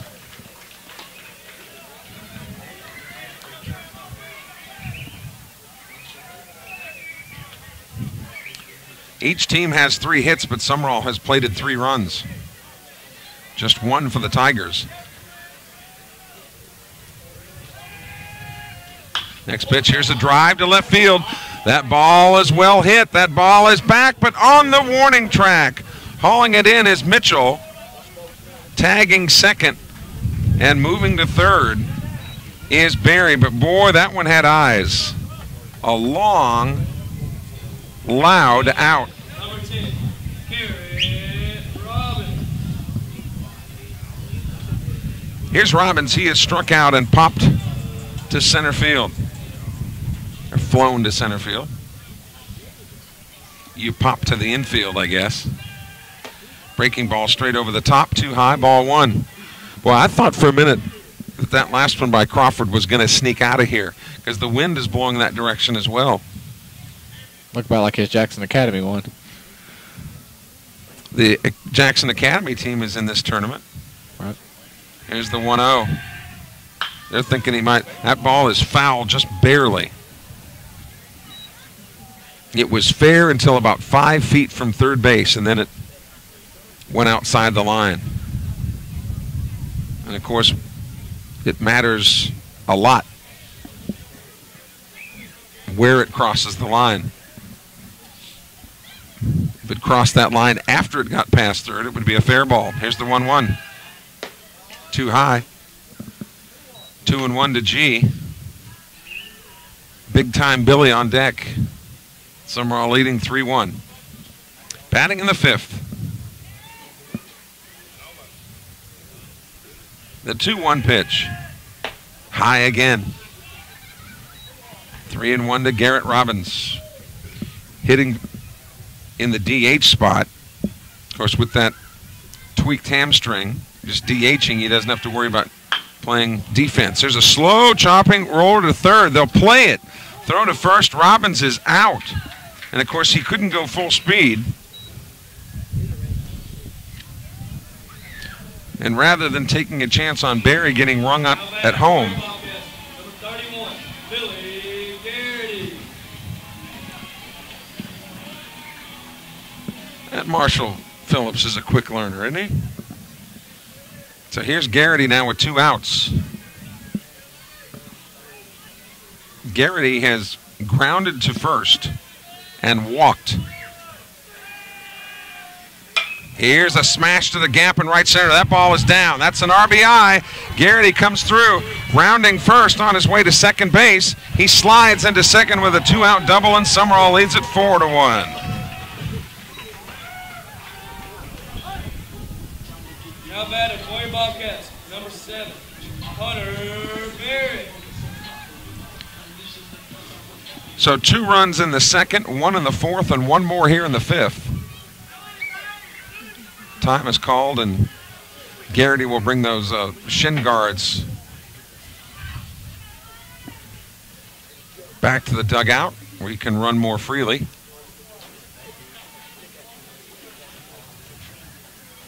Four to 1 Bobcats here in the fifth. Barrett, who had a sensational defensive play in the last half inning, batting with a 1-0 count now. Garrity will be off to the races with 2 outs. Swung on, fouled away.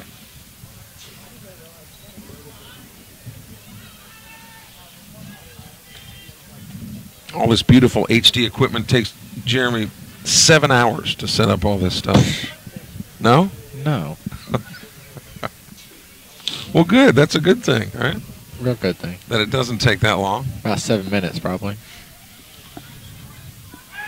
The 1-1 pitch. Outside and high.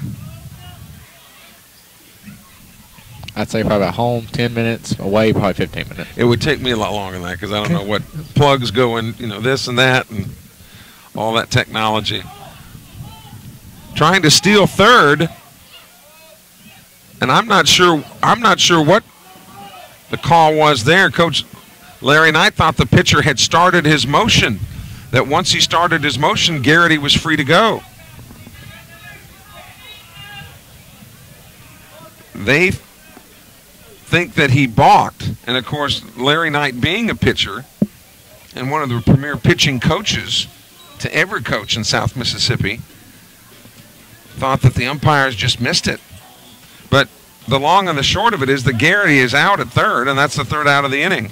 So Sumrall comes up with 1 run on 2 hits, and as it turns out, nobody left on base, and Hunter Barrett will start with a fresh count. And going to the fail-safe Earth, Wind, and Fire music.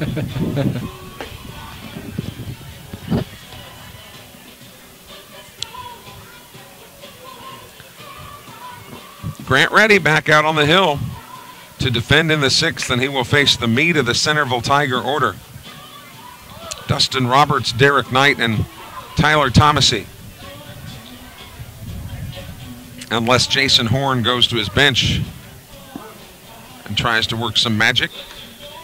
Centreville was beaten by PCS 6-1 earlier, trailing Sumrall here 4-1. And of course, Sumrall and PCS will do battle about a half an hour after this game is over. We'll have that game for you as well.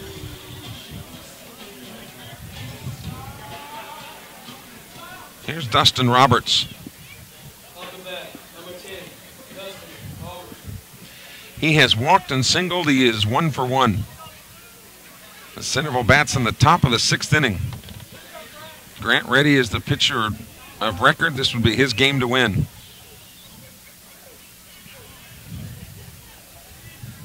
Roberts' left-handed hitting, kind of bobbing at the plate. Breaking ball tries to nibble the corner, but just missed. Ball 1.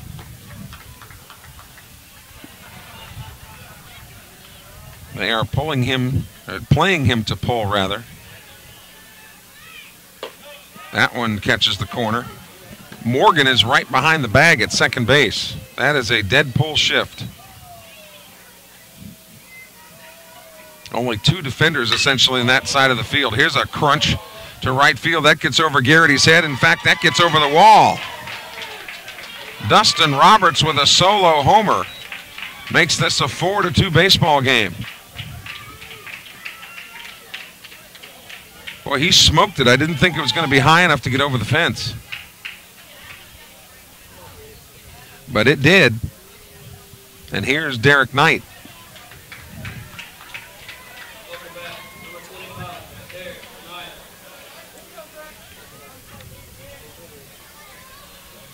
That's really the first time that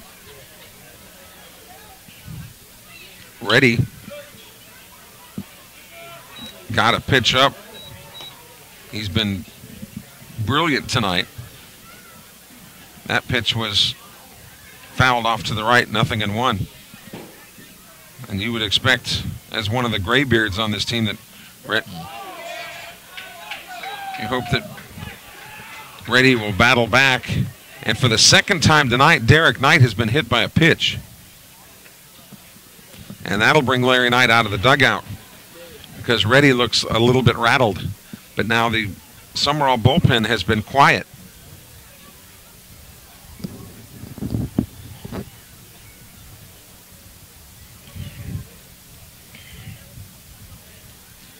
And we'll see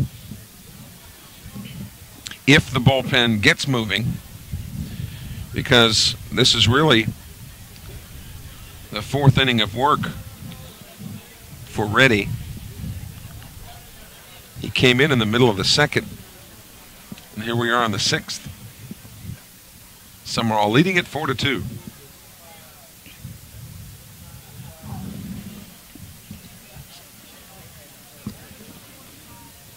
Thomasy is the scheduled hitter. Pitch runner, number 11, John Wells. And Thomasy comes to the plate. Now batting, number 16, Tyler Thomasy. Bobcats would love to see a double play ball right here. Courtesy runner for Knight, the first baseman.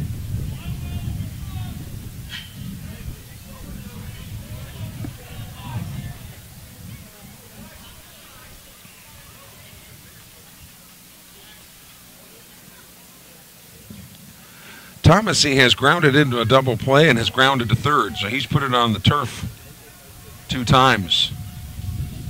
First pitch from Reddy is a breaking ball strike. Boy, that was a nice pitch. Very good. Started right in the middle part of the plate and broke away, but still covered the entire outside of the dish. 0-1 pitch. Tried the same one, but missed outside and low, 1-1. 4 runs, 4 hits for Sumrall, 2 runs, 4 hits for Centreville.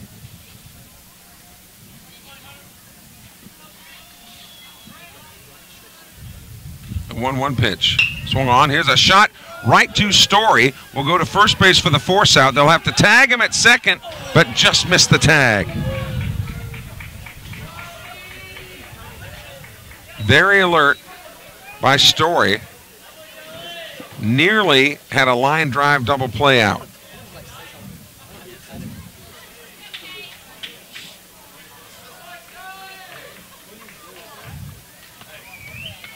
So 1 out. Runner at second. And here is Cade Hurst, the catcher. Number 3, Cade Hurst. Hurst has walked and flown to left.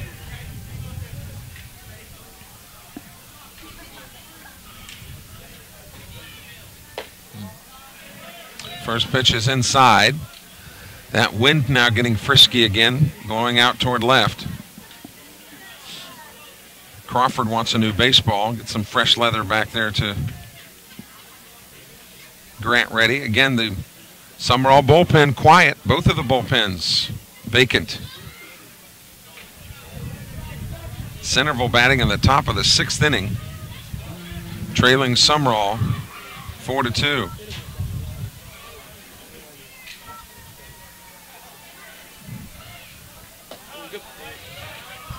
Breaking ball strike.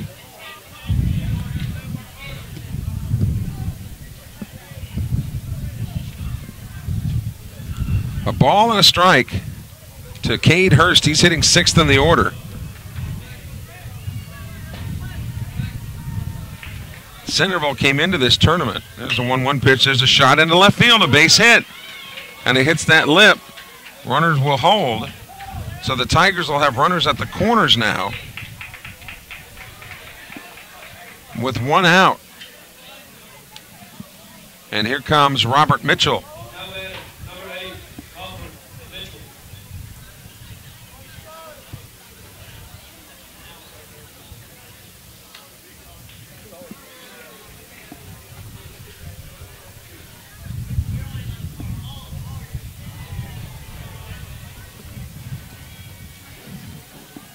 Mitchell has been hit by a pitch, and he's grounded to third.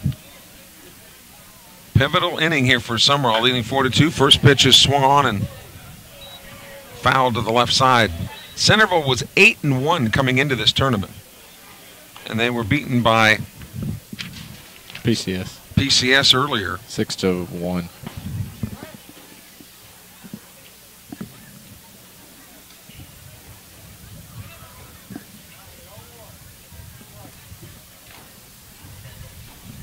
Oh, 1 the count now.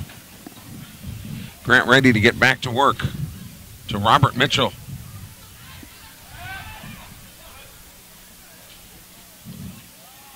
Cade Hurst, the catcher, running for himself down there at first. And again, that's unusual. That doesn't happen very often, where the catchers run for themselves. Just 1 out here in the top of the 6th. Breaking ball away. 1-1 now.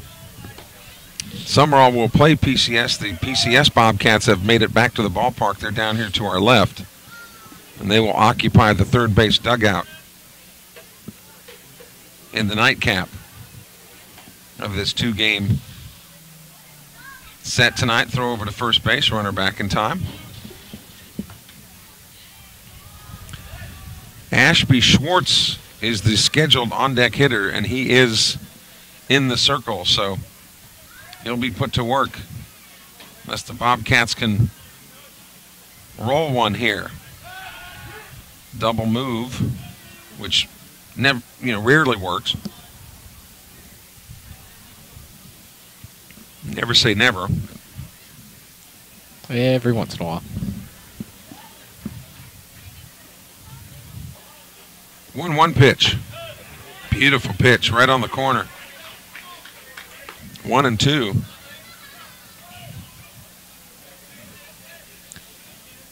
Dustin Roberts led off the inning with a solo homer to right. Then Derek Knight was hit by a pitch. Courtesy runner for him has advanced to third. Tyler Thomasy, a ground ball to first. And then a single by Cade Hurst. Swung on, popped it up. I don't know if this will stay in the park. 2 guys over to our right. It will be Story to make the catch. Near the Sumrall dugout. Nice play. And a big play. That records the second out.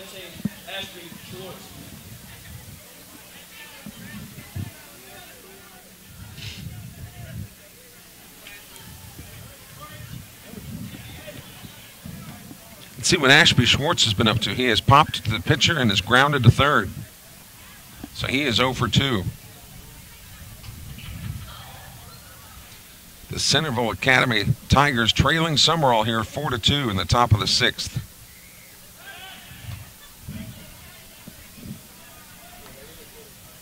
The Sumrall pitchers, like few other high schools, will work those runners at first base because they know how effective that can be in allowing the catchers to have more time to throw the runners out when they do steal. First pitch is outside. Graham Crawford doing a great job behind the plate. For the Bobcats, wearing their powder blues, obviously. I still like the white on white. I'm not a big fan of the grays. Not a big fan of the grays, but I'm not a big fan of any gray uniform.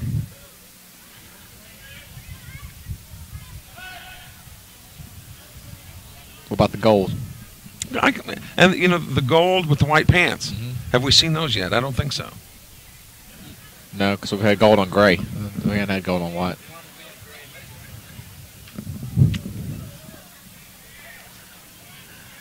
The 1-0.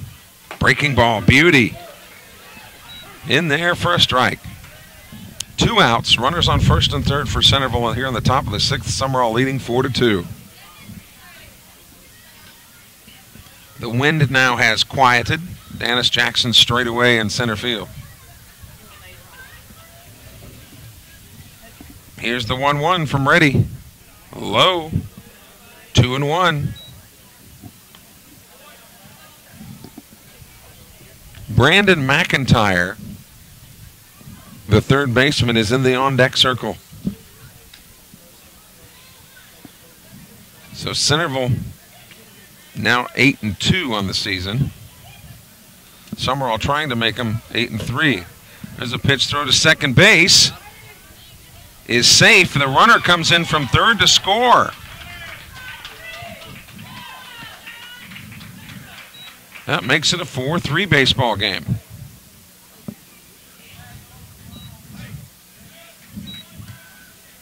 And that puts Hurst in scoring position.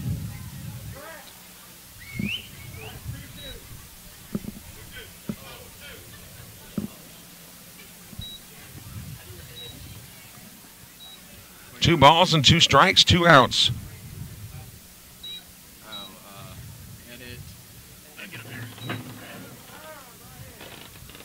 Now time is called at the plate as Ashby Schwartz didn't like the fact that Reddy was taking too much time. Here's the 2-2 pitch. Swung on. Here's a drive down the left field line. That ball is twisting. Foul. Oh, he hit it a long way. Now, Javen Williams was on his horse down there and would have gotten to it quickly, but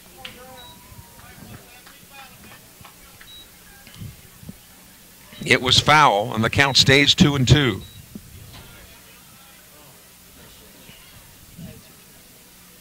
Two balls, 2 strikes, 2 outs.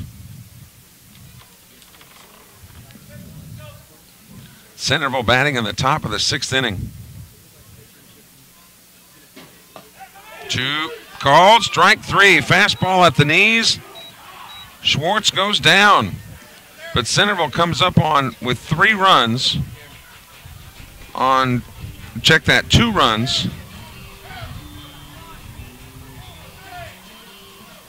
on 2 hits. 2 runs on 2 hits. We go to the bottom of the 6th inning. It'll be Barrett, Story, and Williams. And now pitching for the Tigers will be Tyler Thomasy. Thomasy, the shortstop, will go to the mound. So the Bobcats will see a right-hander now.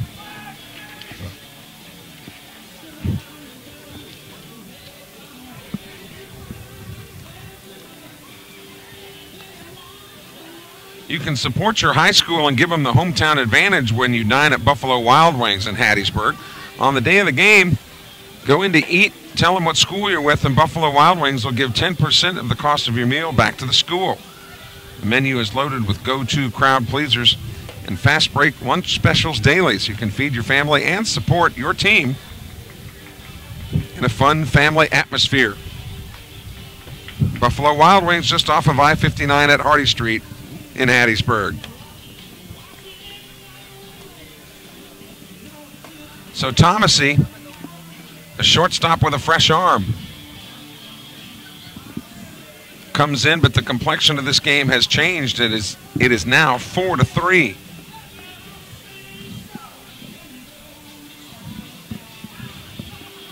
And he'll face hitters 5, 6, and 7.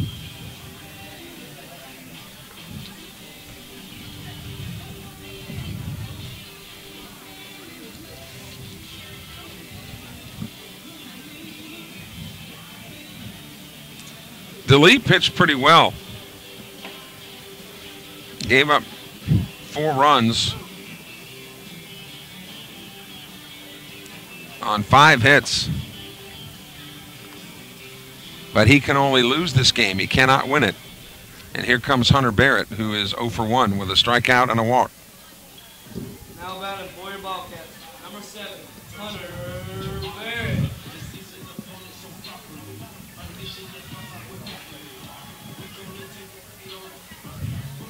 Bottom of the 6th, scheduled 7-inning game. Righty versus righty, the matchup now. First pitch swinging and fouled out of play to the right. That one, I think, hit the football scoreboard. Tyler Thomasy. Thomasy from Woodville, Mississippi.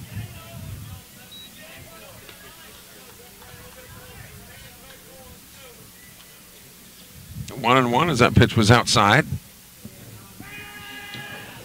Swung on. Again, popped out of play. The allergies killing my boys.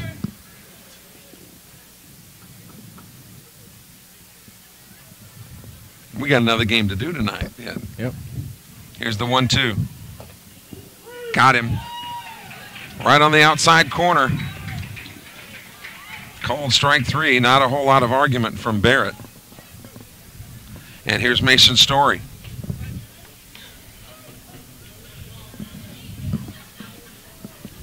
Now batting, number 6, Mason Story. He has flown to center, singled and scored. He's 1 for 2, and he slaps another one up the middle. First pitch swinging, and lots of times those pitchers will throw a fastball wanting to get ahead in the count. But lots of times hitters will let that pitch go by. Here's Javen.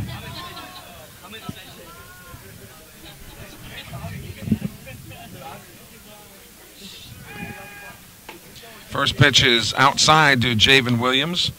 Javen has walked and scored. He has flown to center. He's officially 0 for 1. Sumrall batting in the bottom of the 6th inning, leading Centreville 4-3. Next pitch is there for a strike. 1-1 the count to the Sumrall left fielder. Dennis Jackson is on deck. Dennis. Larry Knight wanting to talk to Javen now. And one of the things from our vantage point here, and I know that fans from both sides like to get on the umpires, but from what we've seen, from where we're sitting, I think all the umpires have done a pretty good job. Again, we can't tell up or down from our vantage point, but we can tell in or out. You're right over the top of the umpire. That pitch is a strike. So the count, I believe, is 1-2 now. 1 ball and 2 strikes.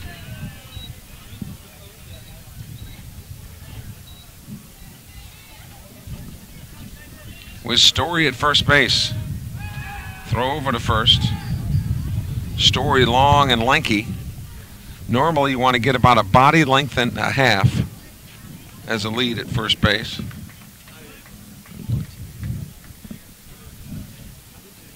The 1-2 pitch swung on, just stuck the bat out there and tried to slap it to right, but it went foul. So the count stays 1-2. 4 runs, 5 hits, no errors for Sumrall. 3-4-0 for Centreville.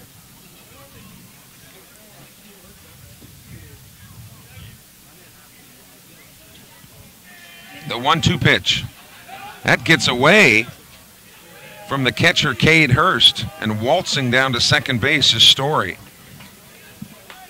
Boy, it would sure be nice when runs have been at a premium for the Bobcats to take a 2-run lead to the 7th rather than a 1-run lead. Javen scored 1 of the 4 Sumrall runs. There's strike 3, and Javen Williams knew it. So Thomasy has been effective. And here's Dennis Jackson. Now batting, number 5, Dennis Jackson.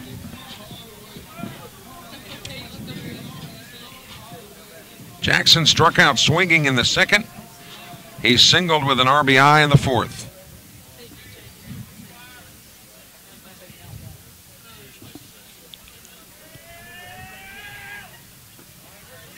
First pitch, he attempted the bunt and missed it. So it's strike 1 as Jackson attempted the bunt and missed it.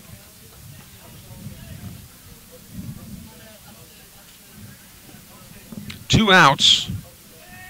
Story will be moving. There's a, oh boy, I thought that might have caught the corner, but Mike Smith says it's outside. 1-1 the count. Jackson hitting in the 8th spot. Tanner Morgan up next.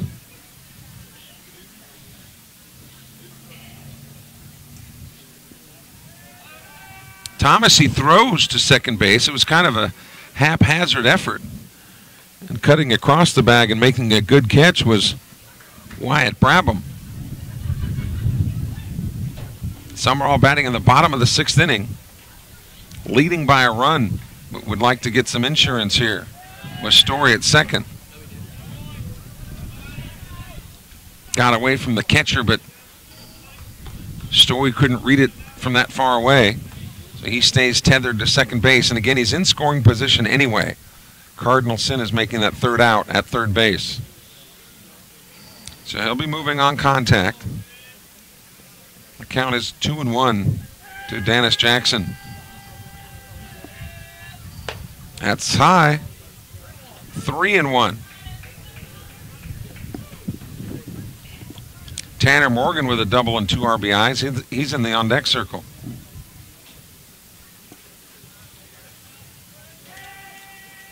The 3-1. Ball 4. Jackson coaxes a walk out of Thomasy. Now batting, number 27, Tanner Morgan.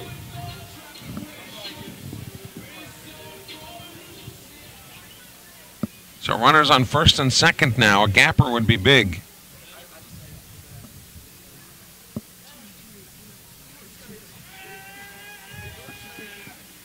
First pitch, a little pop right to second base. And Morgan is out. So no runs on 1 hit. We go to the last chance 7th for Centreville, and they'll have hitters 9, 1, and 2 coming to the plate, with Sumrall leading 4-3.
So here we go to the 7th inning. Billy Garrity in a save situation here on the mound for Sumrall, and some other defensive changes for Sumrall. Logan Powell has gone to right field, and Cross Sibley has gone to left.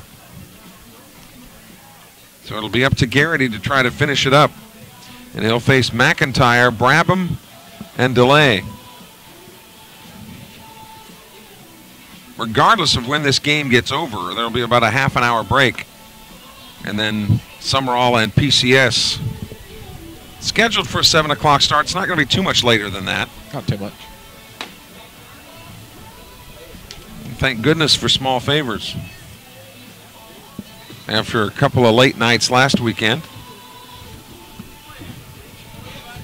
And on Tuesday night. Here's Brandon McIntyre. He has popped to second and grounded to short. Off the bat, number 5, Brandon McIntyre.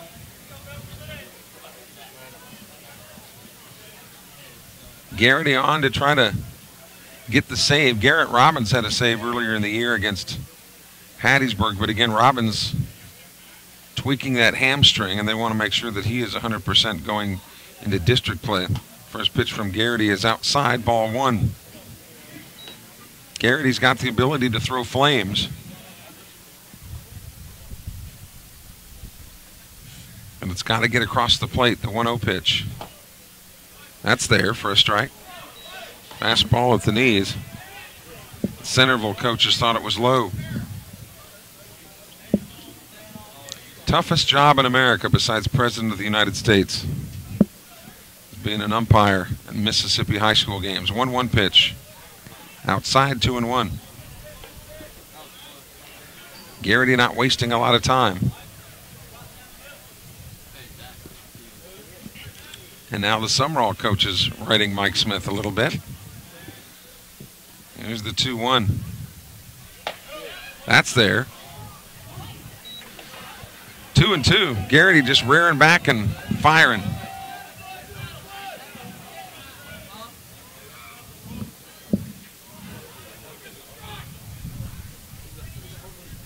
Leadoff hitter here in the top of the 7th.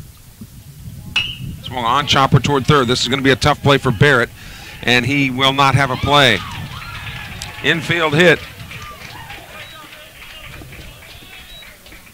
Infield hit for McIntyre. And that evens up the hit column for each team at 5 apiece. Here's Brabham. He's 2 for 3 with a single, a double, and a run scored.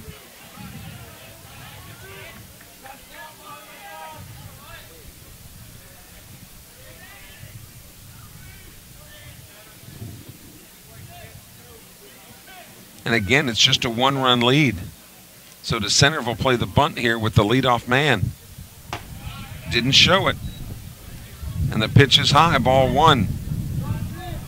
You know that baseball being a thinking man's game, that Barrett has got to be thinking that the bunt might be on here. Garrity opening up that front leg so he can keep an eye on that runner. Bunt is shown that time, and it's inside, 2-0. A walk would be disastrous.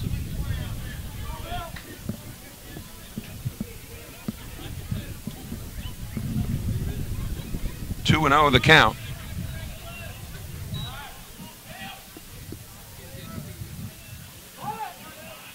Bunt is being shown, pulls it back, and it's inside, 3-0.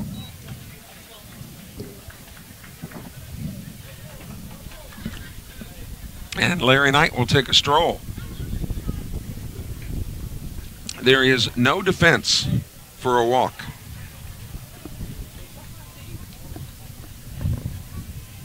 And should Garrity wind up losing this battle with Brabham, then you put Delay up to bat in a almost certain bunt situation, with Centreville only trailing by 1. So all the Tigers need is 1 to at least extend the game. Of course, they would like to score 2 to go ahead of the hometown Bobcats.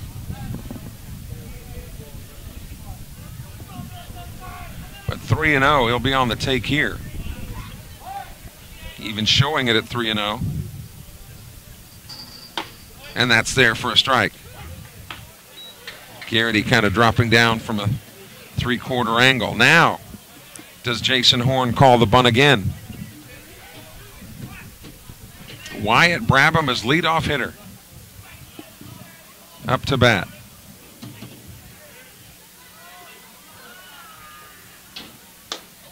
Inside, and it might have nicked him, but it was ball 4 either way. So now runners on first and second, and nobody out. So here's DeLee. And I would bet the mortgage He's going to bunt. that he's going to bunt.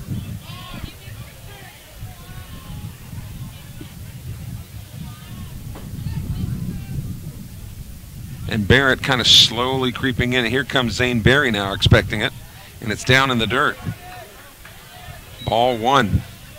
Boy, and I just worry how quickly Zane comes in there, because if they pull a slash where you show the bunt and then go back and swing away, take one in the teeth.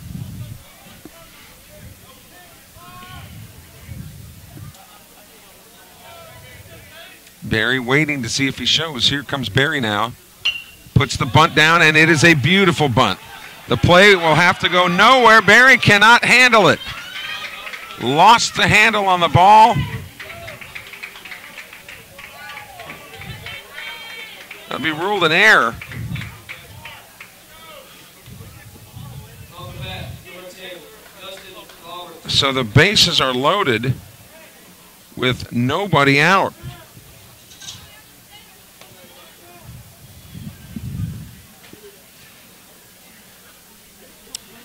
DeLay put down a beautiful bunt, pushed it down the left base, down the third base line. But now a ground ball to Garrity. He can bring it right back to the plate for the force out. Forces everywhere, but here's Dustin Roberts, the number 3 hitter, and it's inside ball 1.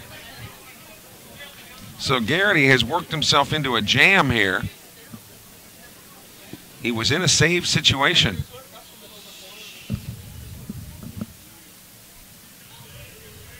And the 1-0 pitch, low, 2-0. So even though you're in a fastball count here at 2-0, I would bet that the take sign would be on, because there is no place to put the hitter with the bases loaded. And quickly the Bobcats start warming up in the bullpen.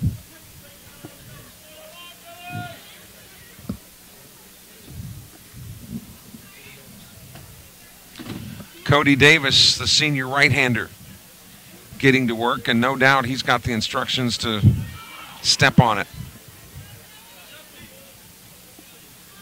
2-0 the count to Dustin Roberts, who homered his last time up. He's been on every time.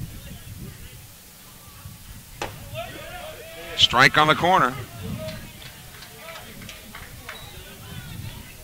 Roberts walked in the first. He singled in the third and hit a solo homer in the 6th. 2-1 here with the bases loaded. McIntyre at third, Brabham at second, DeLay at first. That bounces in there, 3-1.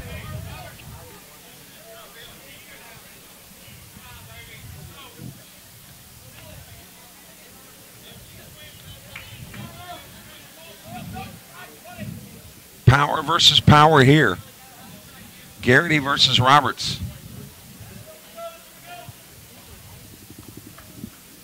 The 3-1 pitch. Way outside. Ball 4, and we have a tie game.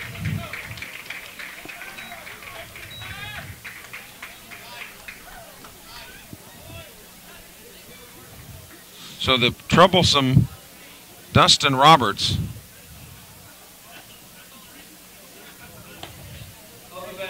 is on again. Derek Knight has been hit by a pitch twice and popped up to second base. Davis continues to loosen.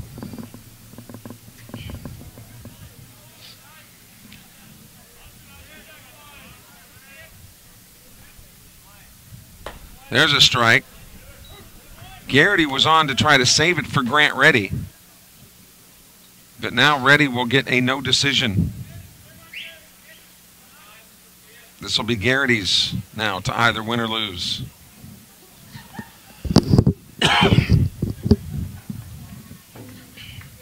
Nothing in 1 to the cleanup hitter, Derek Knight.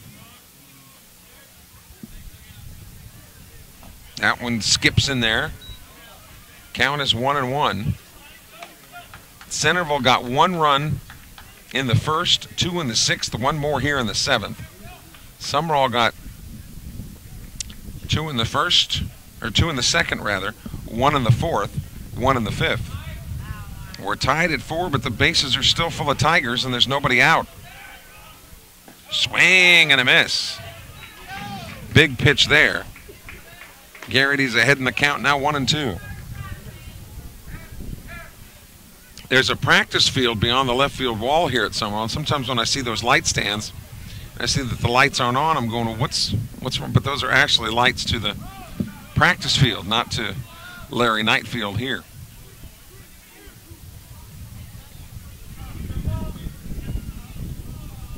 And now Garrity off of the pitching plate. Boy, you look at that impressive sign in right field. State champions South State champions, a bunch of years. Sumrall, where baseball has been king for a long time. 1-2 pitch from Garrity. Ooh, boy. Got him. Delayed call, but Mike Smith rung him up.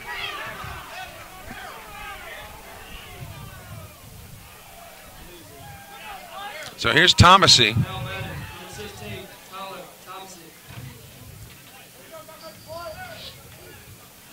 Bases still loaded with 1 out. Now Thomasy grounded into a double play in the first. He grounded to third in the fourth, and he lined out to first base in the sixth. So Garrity comes set. First pitch is a little pop right back to the shortstop, makes the catch, throw to third for the double play. How about that?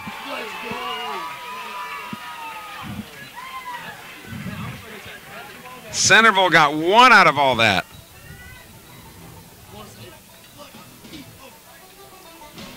So the double play, a rather unorthodox one, but Centreville got 1 run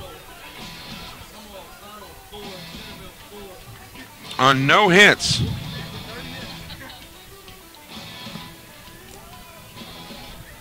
And the Bobcats will send the top of the order to the plate. And of course, on a night where my throat is killing me, this game reeks of extra innings. And another game to come.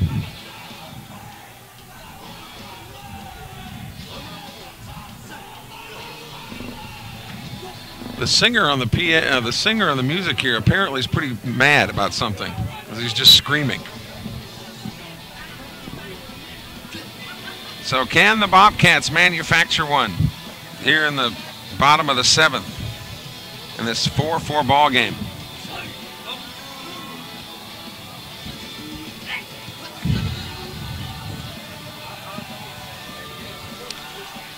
Berry, Crawford, and Robbins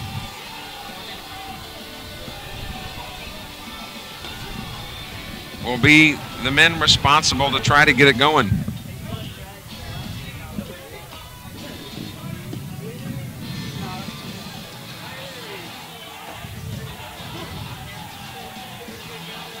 So the pitchers of record now are Thomasy and Garrity.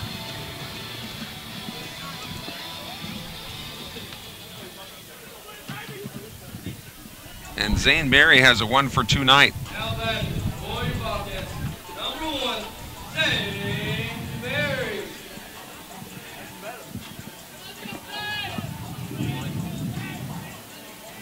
Righty versus righty, and with the speed that Berry has, you'd love to see him get on any way, shape, or form. 4-4 game.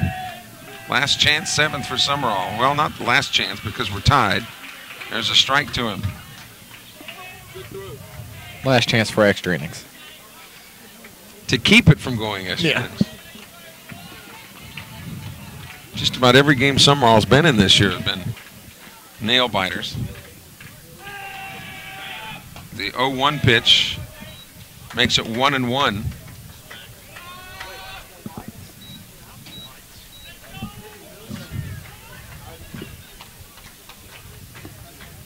Here's the 1-1 pitch. Inside to Berry, 2-1. In a plus count here.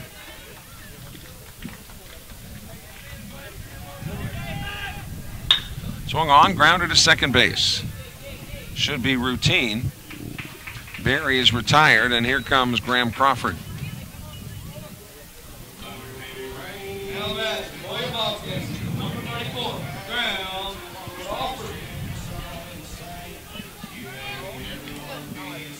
Crawford has put it in the air all 3 times and has been retired all 3 times.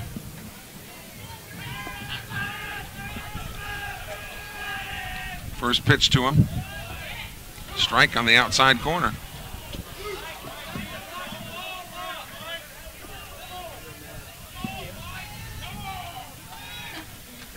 Here's the 0-1. Swung on.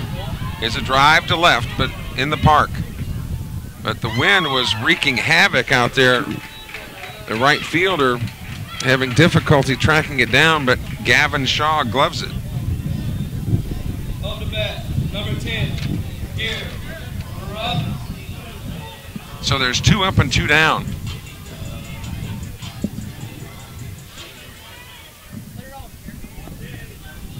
Robbins has struck out, flown to center, grounded to third.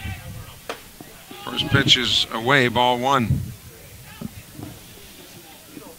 So a 1-0 count.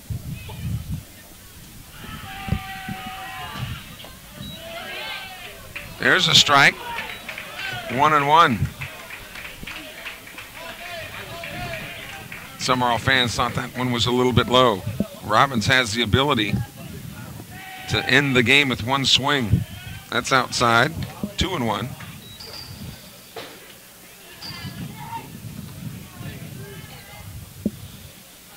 Bottom of the 7th inning. We may be headed to extras. Swung on. Laced into the screen right over here to our right. 2-2 to Garrett Robbins. Boy, you'd love to see him get one up in the atmosphere, the stratosphere here to left. 2 balls, 2 strikes, 2 outs. Base is empty. Check swing. Held it up. Count goes 3-2 now. And then if Robbins, I don't want to put the cart ahead of the horse, but if Robbins reaches, then you have a decision to make because he's certainly not clicking on all cylinders running-wise. Right. You pull him out and get a runner in there for him.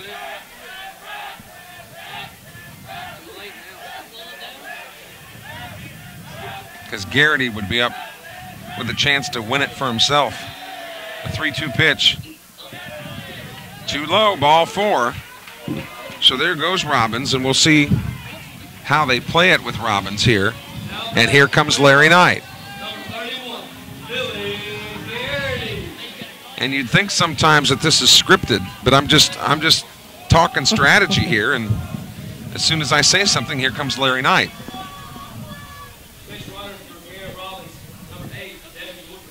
So here's Goolsby now to run.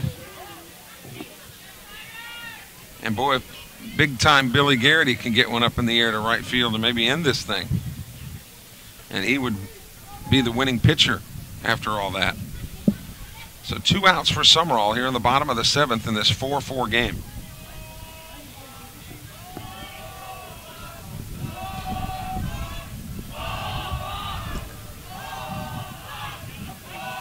So Garrity ready to go against the right-hander Tyler Thomasy. Swung on, popped it up. This will stay in shallow. And the third baseman drops the ball, but that's a fair ball. It's a fair ball. Goolsby was kind of jogging to second base. And they're, because with as high as that ball was up in the air, and with 2 outs, there's really no reason to not be running full speed.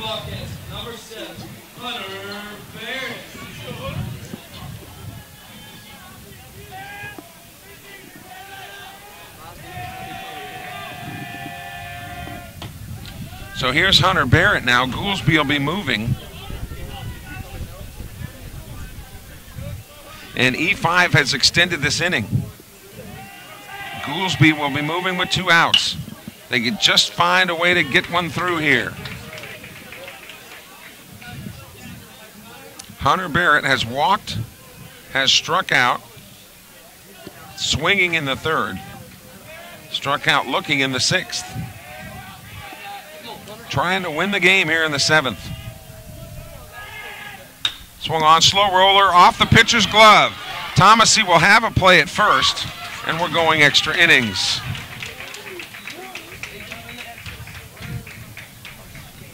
So no runs, no hits. There was 1 error and 2 men left on base.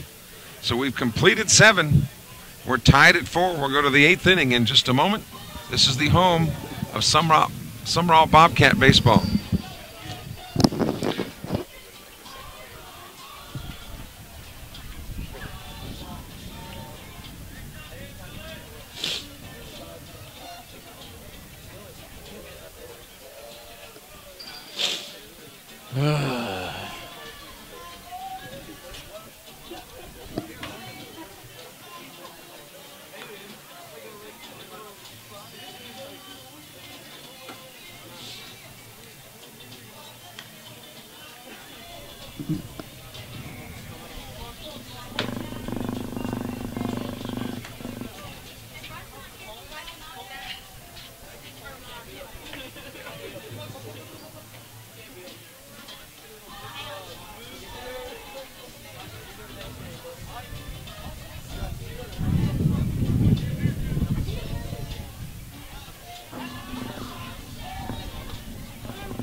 So here we go to the 8th inning. Cade Hurst, Robert Mitchell, and Ashby Schwartz for Centreville, who came back with one in the top of the 7th to tie it. Sumrall had the winning run at second base, just couldn't get Goolsby across.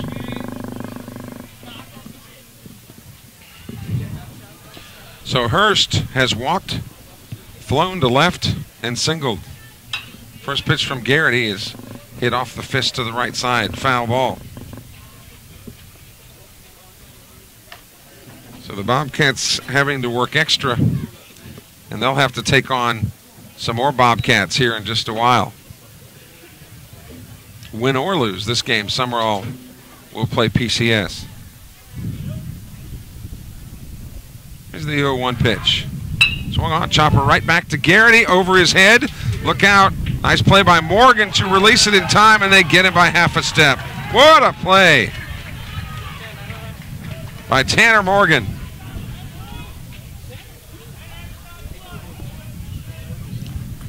And here's Robert Mitchell now.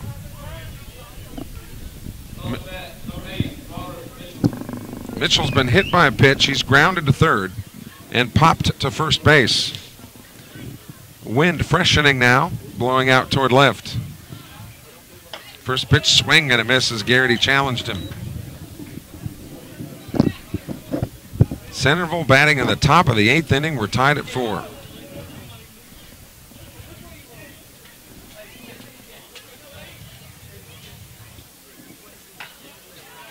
That one bounced in there. Centreville coming into the tournament was 8-1. But PCS beat them in the first game of the day here at Larry Knight Field. That was a 2 o'clock game. And we've got one more left to go tonight, and we'll have it for you here. The 1-1 pitch.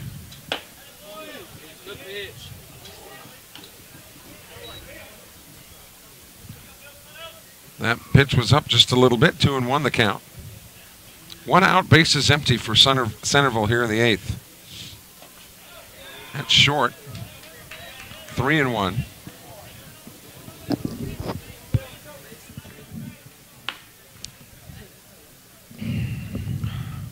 Story, Williams, and Jackson will be the scheduled hitters for Sumrall in the bottom of the 8th, but the defenders for the Bobcats have got to get it done here. And there's ball 4 inside.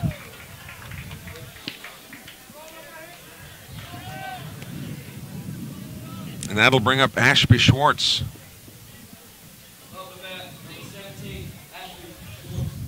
He has popped to the pitcher, grounded to third, and struck out looking.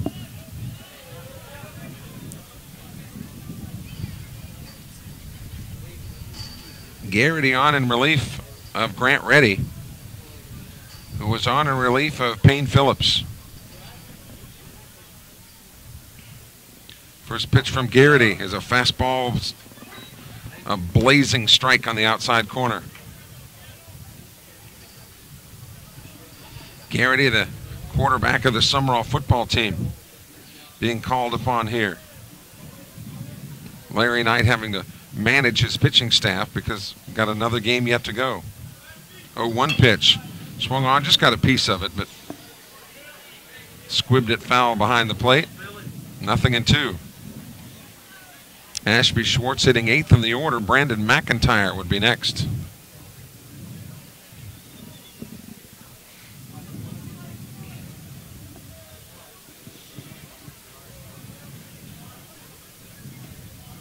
Garrity checks the runner.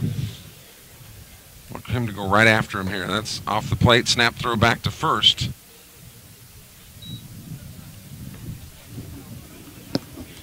One and two to Ashby Schwartz, the designated hitter, swinging it for the right fielder, Gavin Shaw. Centreville 4 runs, 5 hits and an error. Sumrall 4 runs, 5 hits and an error.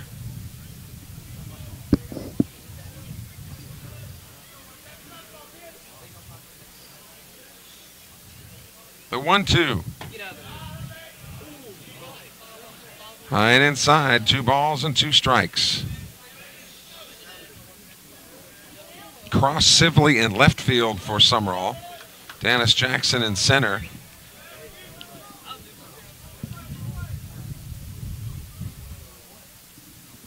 Logan Powell in right as that one was swept foul to the left side. The count stays 2-2.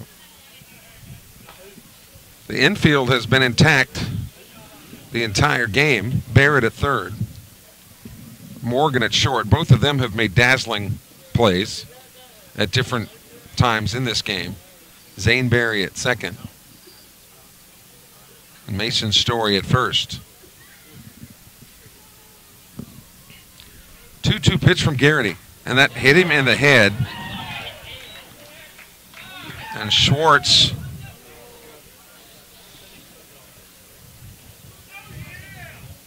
goes to first base, and advancing to second is Mitchell.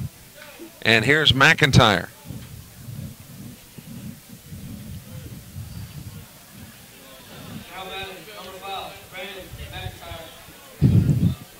McIntyre singled and scored his last at bat.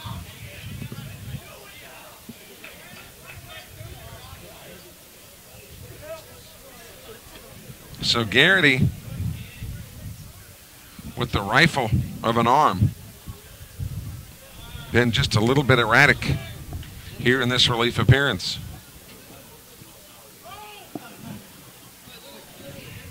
McIntyre with an open stance. Lots of room on the left side of the infield where Tanner Morgan's playing him. Shows bunt, and the pitch is knocked down by Graham Crawford, and now Crawford wants to discuss it with Garrity. Thanks to all of our live stream sponsors this year.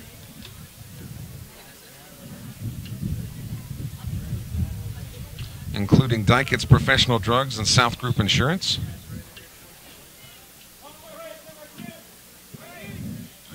The runner at second is Mitchell. He's an outfielder, so you know he can run. Swartz, the DH behind him. Showing bunt up. Now the pitcher off of the pitching rubber. Zane Berry charging in from second.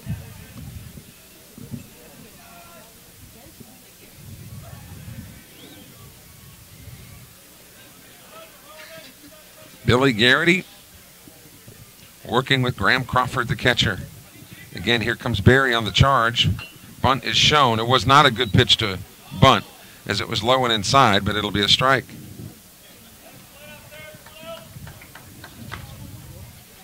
Count is 1-1. Again, looking ahead to the Sumrall eighth, Story, Williams, and Jackson.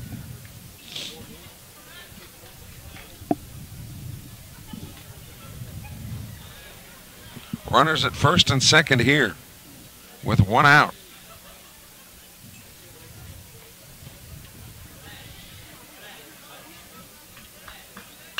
Put the bunt down. It's a nice one to third. Only play will be to first. Not in time as Story has to come off the bag. The bases are loaded. That's an infield hit.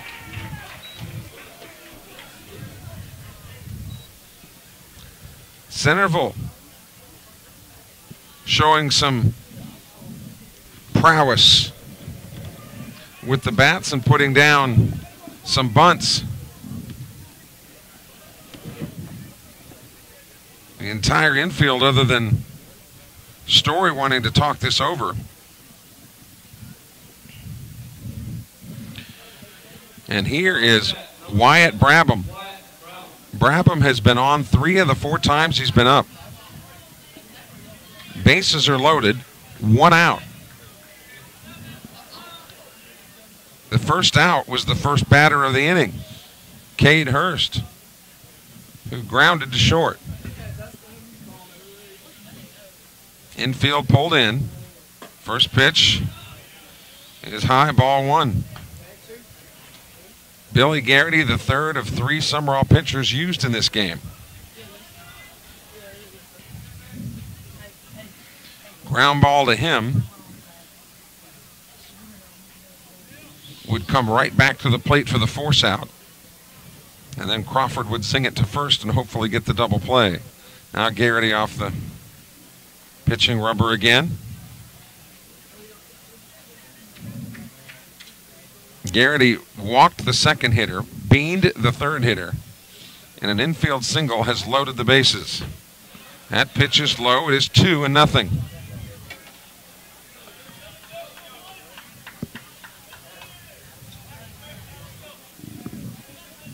Bullpen's quiet.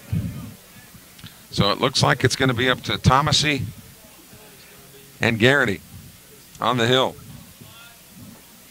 Here's the 2-0 pitch. Swung on. He was swinging. 2-1. Centreville batting in the top of the 8th. Tigers got 1 in the top of the 7th to tie it. And the Bobcats stranded the winning run at second base.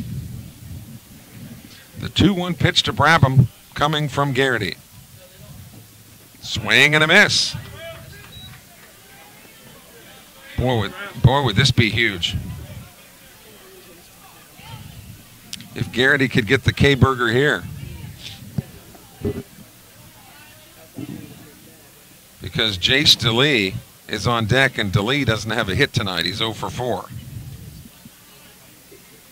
The 2-2 pitch. Swing and a miss. He struck him out. Big out.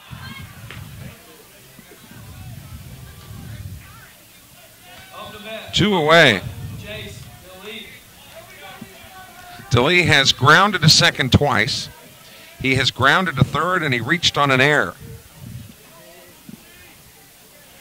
He tried to bunt last time, and Zane Berry just couldn't come up with the handle. Swing and a miss. Bases are loaded, 2 outs.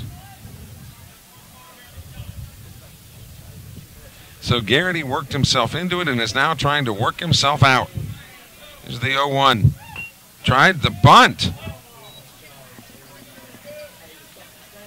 Boy, that would have been surprising because you have a force out at any base, including home. 0-2 the count. Garrity 1 pitch away from getting himself out of this.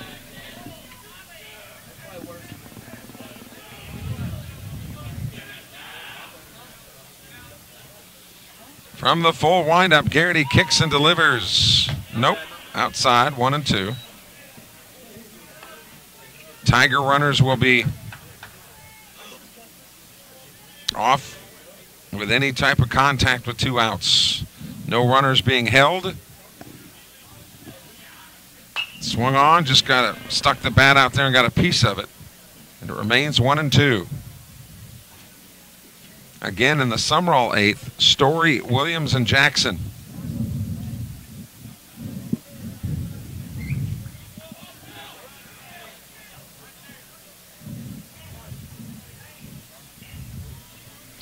Garrity gets the sign. Here comes the 1-2 pitch to DeLee. Out. Strike 3 on the outside corner.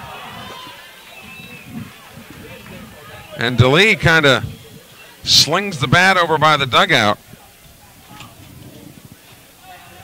So Garrity works himself out of it. No runs, 1 hit.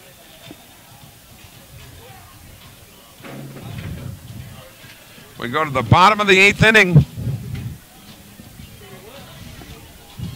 Bobcats can win it with a single tally. Back with more in a moment. This is the home of Sumrall Bobcat baseball.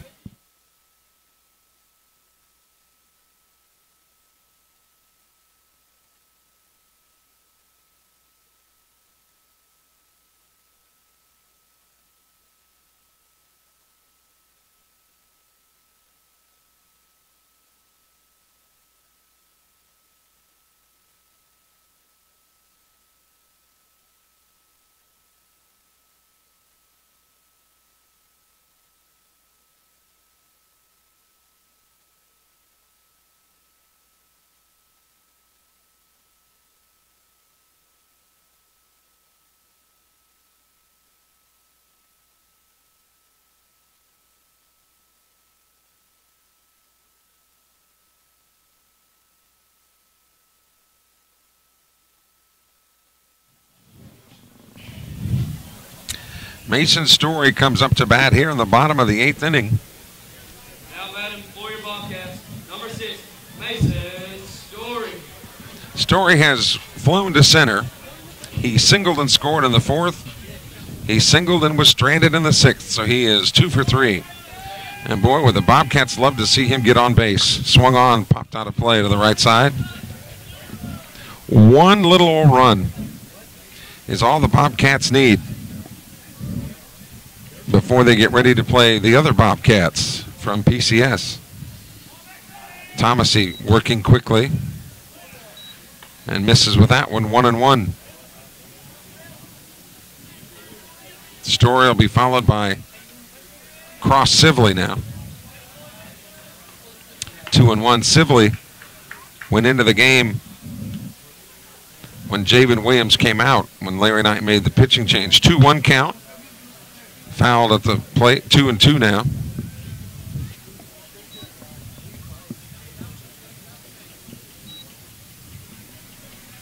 Two balls and 2 strikes to Mason Story, the lanky first baseman for Sumrall.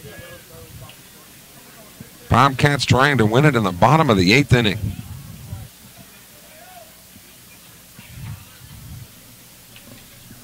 The Tigers did what they had to do to get back in it. Score a run in the top of the 7th. And Sumrall left the pinch running Devin Goolsby stranded at second in the bottom of the 7th. Count is full now to Mason Story. 3-2 pitch. Here's a drive to left center field. That ball is well hit. That ball is down. Story rounds first. He's on his way to second base with a stand-up double to lead off the 8th inning.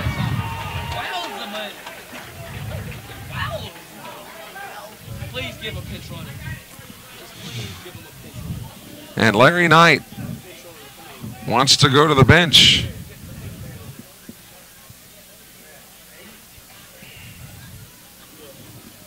Knight will go to the bench and look for a runner.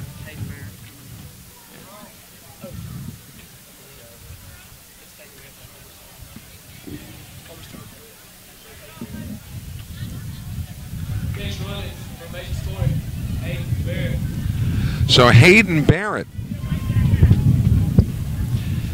is the winning run at second base. Story did his job.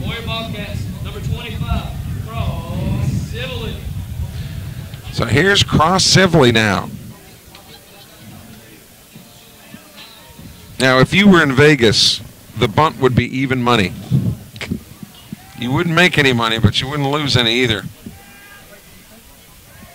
Sibley already kind of bringing that bat off of his shoulder.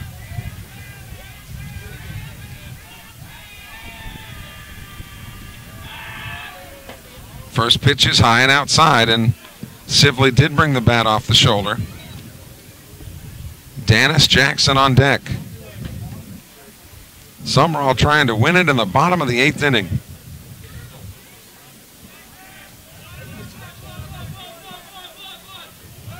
Pick off to second base. It gets away. But wisely, in scoring position at second base, the runner stays put. I know that the natural instinct of a runner is to want to take off. But Barrett, the youngster at second base. Sibley tries to put the bunt down, but the ball gets away, and Stewart gets down to third. Nobody out. And the count is 2-0 to Cross Sibley. Sumrall trying to win it in the bottom of the 8th. Larry Knight trying to decide the push bunt might still be on here. Can Sibley deliver? There's a strike. 2-1. I'm not sure that Sibley was completely ready for that one. Now gets back in the box. Thomasy working quickly. Slash bunt right to the first baseman. They'll throw to first base. The ball is dropped. Sibley will go to second because nobody's there covering the bag.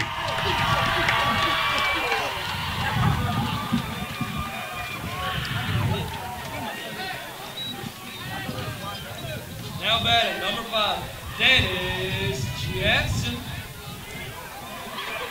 But really, even though Sibley is at second, he means nothing at second base, because the game is over once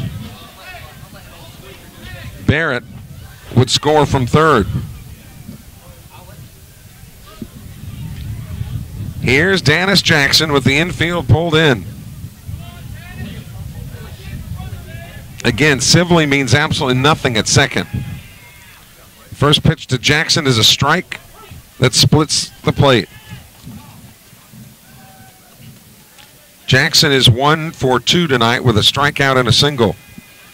A walk sprinkled in there. Off-speed pitches off the plate, 1-1. Can the Bobcats do it again late?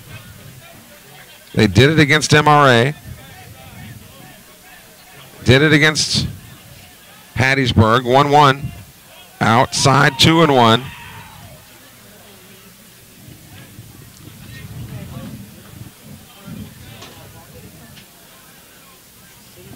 Knight again with a series of signals. The Tiger infield is pulled in, trying to gun Barrett down at the plate. The 2-1. 3-1 now to Dennis Jackson. Centreville lost to PCS earlier today, 6-1. Here's the 3-1 to DJ. Strike. And the count fills at 3-2. So time to get to work for Dennis Jackson.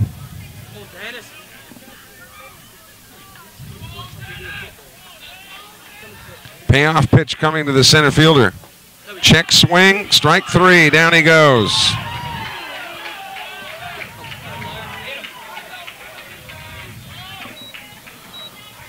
One away. And here comes Tanner Morgan.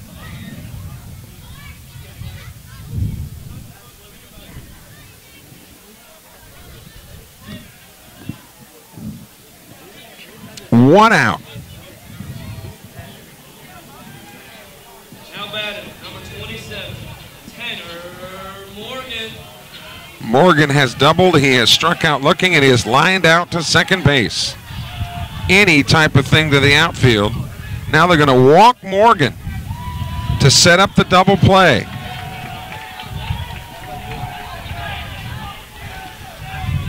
And here's Zane.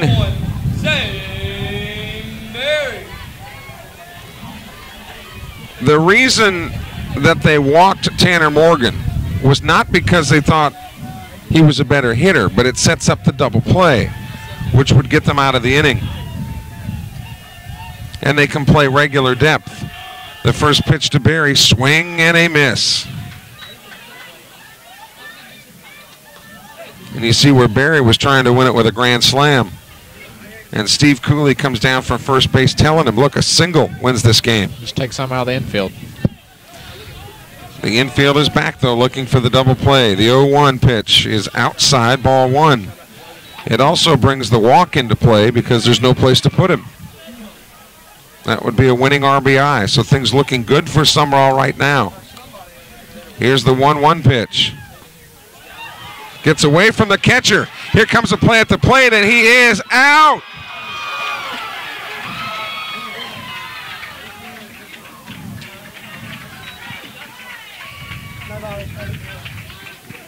So 2 away. Runners advance to second and third.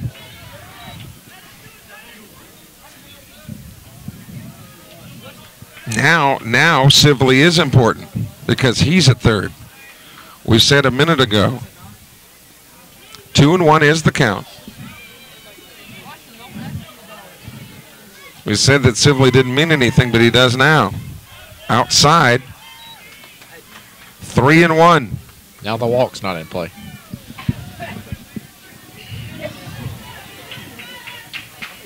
Graham Crawford on deck if needed. Here's the 3-1.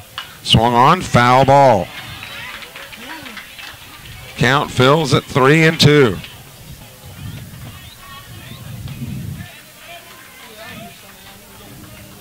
Barrett came flying in from third base, but the Tigers played the carom perfectly. Payoff pitch to Barry. Ball 4.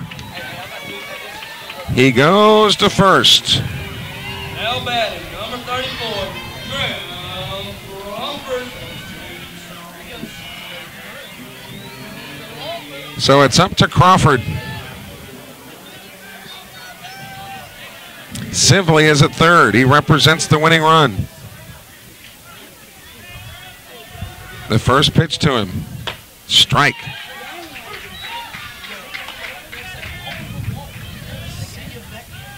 Crawford has put it up in the air all 4 times. He's flown to left, he's flown to center, he's flown to right, and he's popped to second. Here's the 0-1.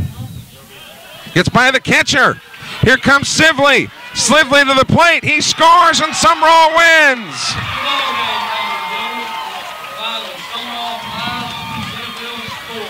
Looked like there was going to be a play at the plate, but Sibley read it well.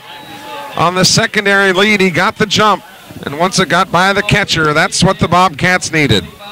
Sumrall, 5 runs, 7 hits, 1 error. Centreville Academy, 4 runs, 6 hits, 1 error.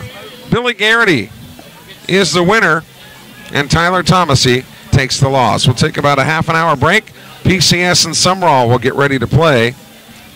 The Sumrall Bobcats win Game 1, their Game 1 of this Adidas tournament, 5-4 over Centreville Academy. For producer, engineer Jeremy Thompson, I'm Kelly Sander. Thanks for joining us. We'll talk to you in about a half an hour. You've been watching Sumrall Bobcat Baseball.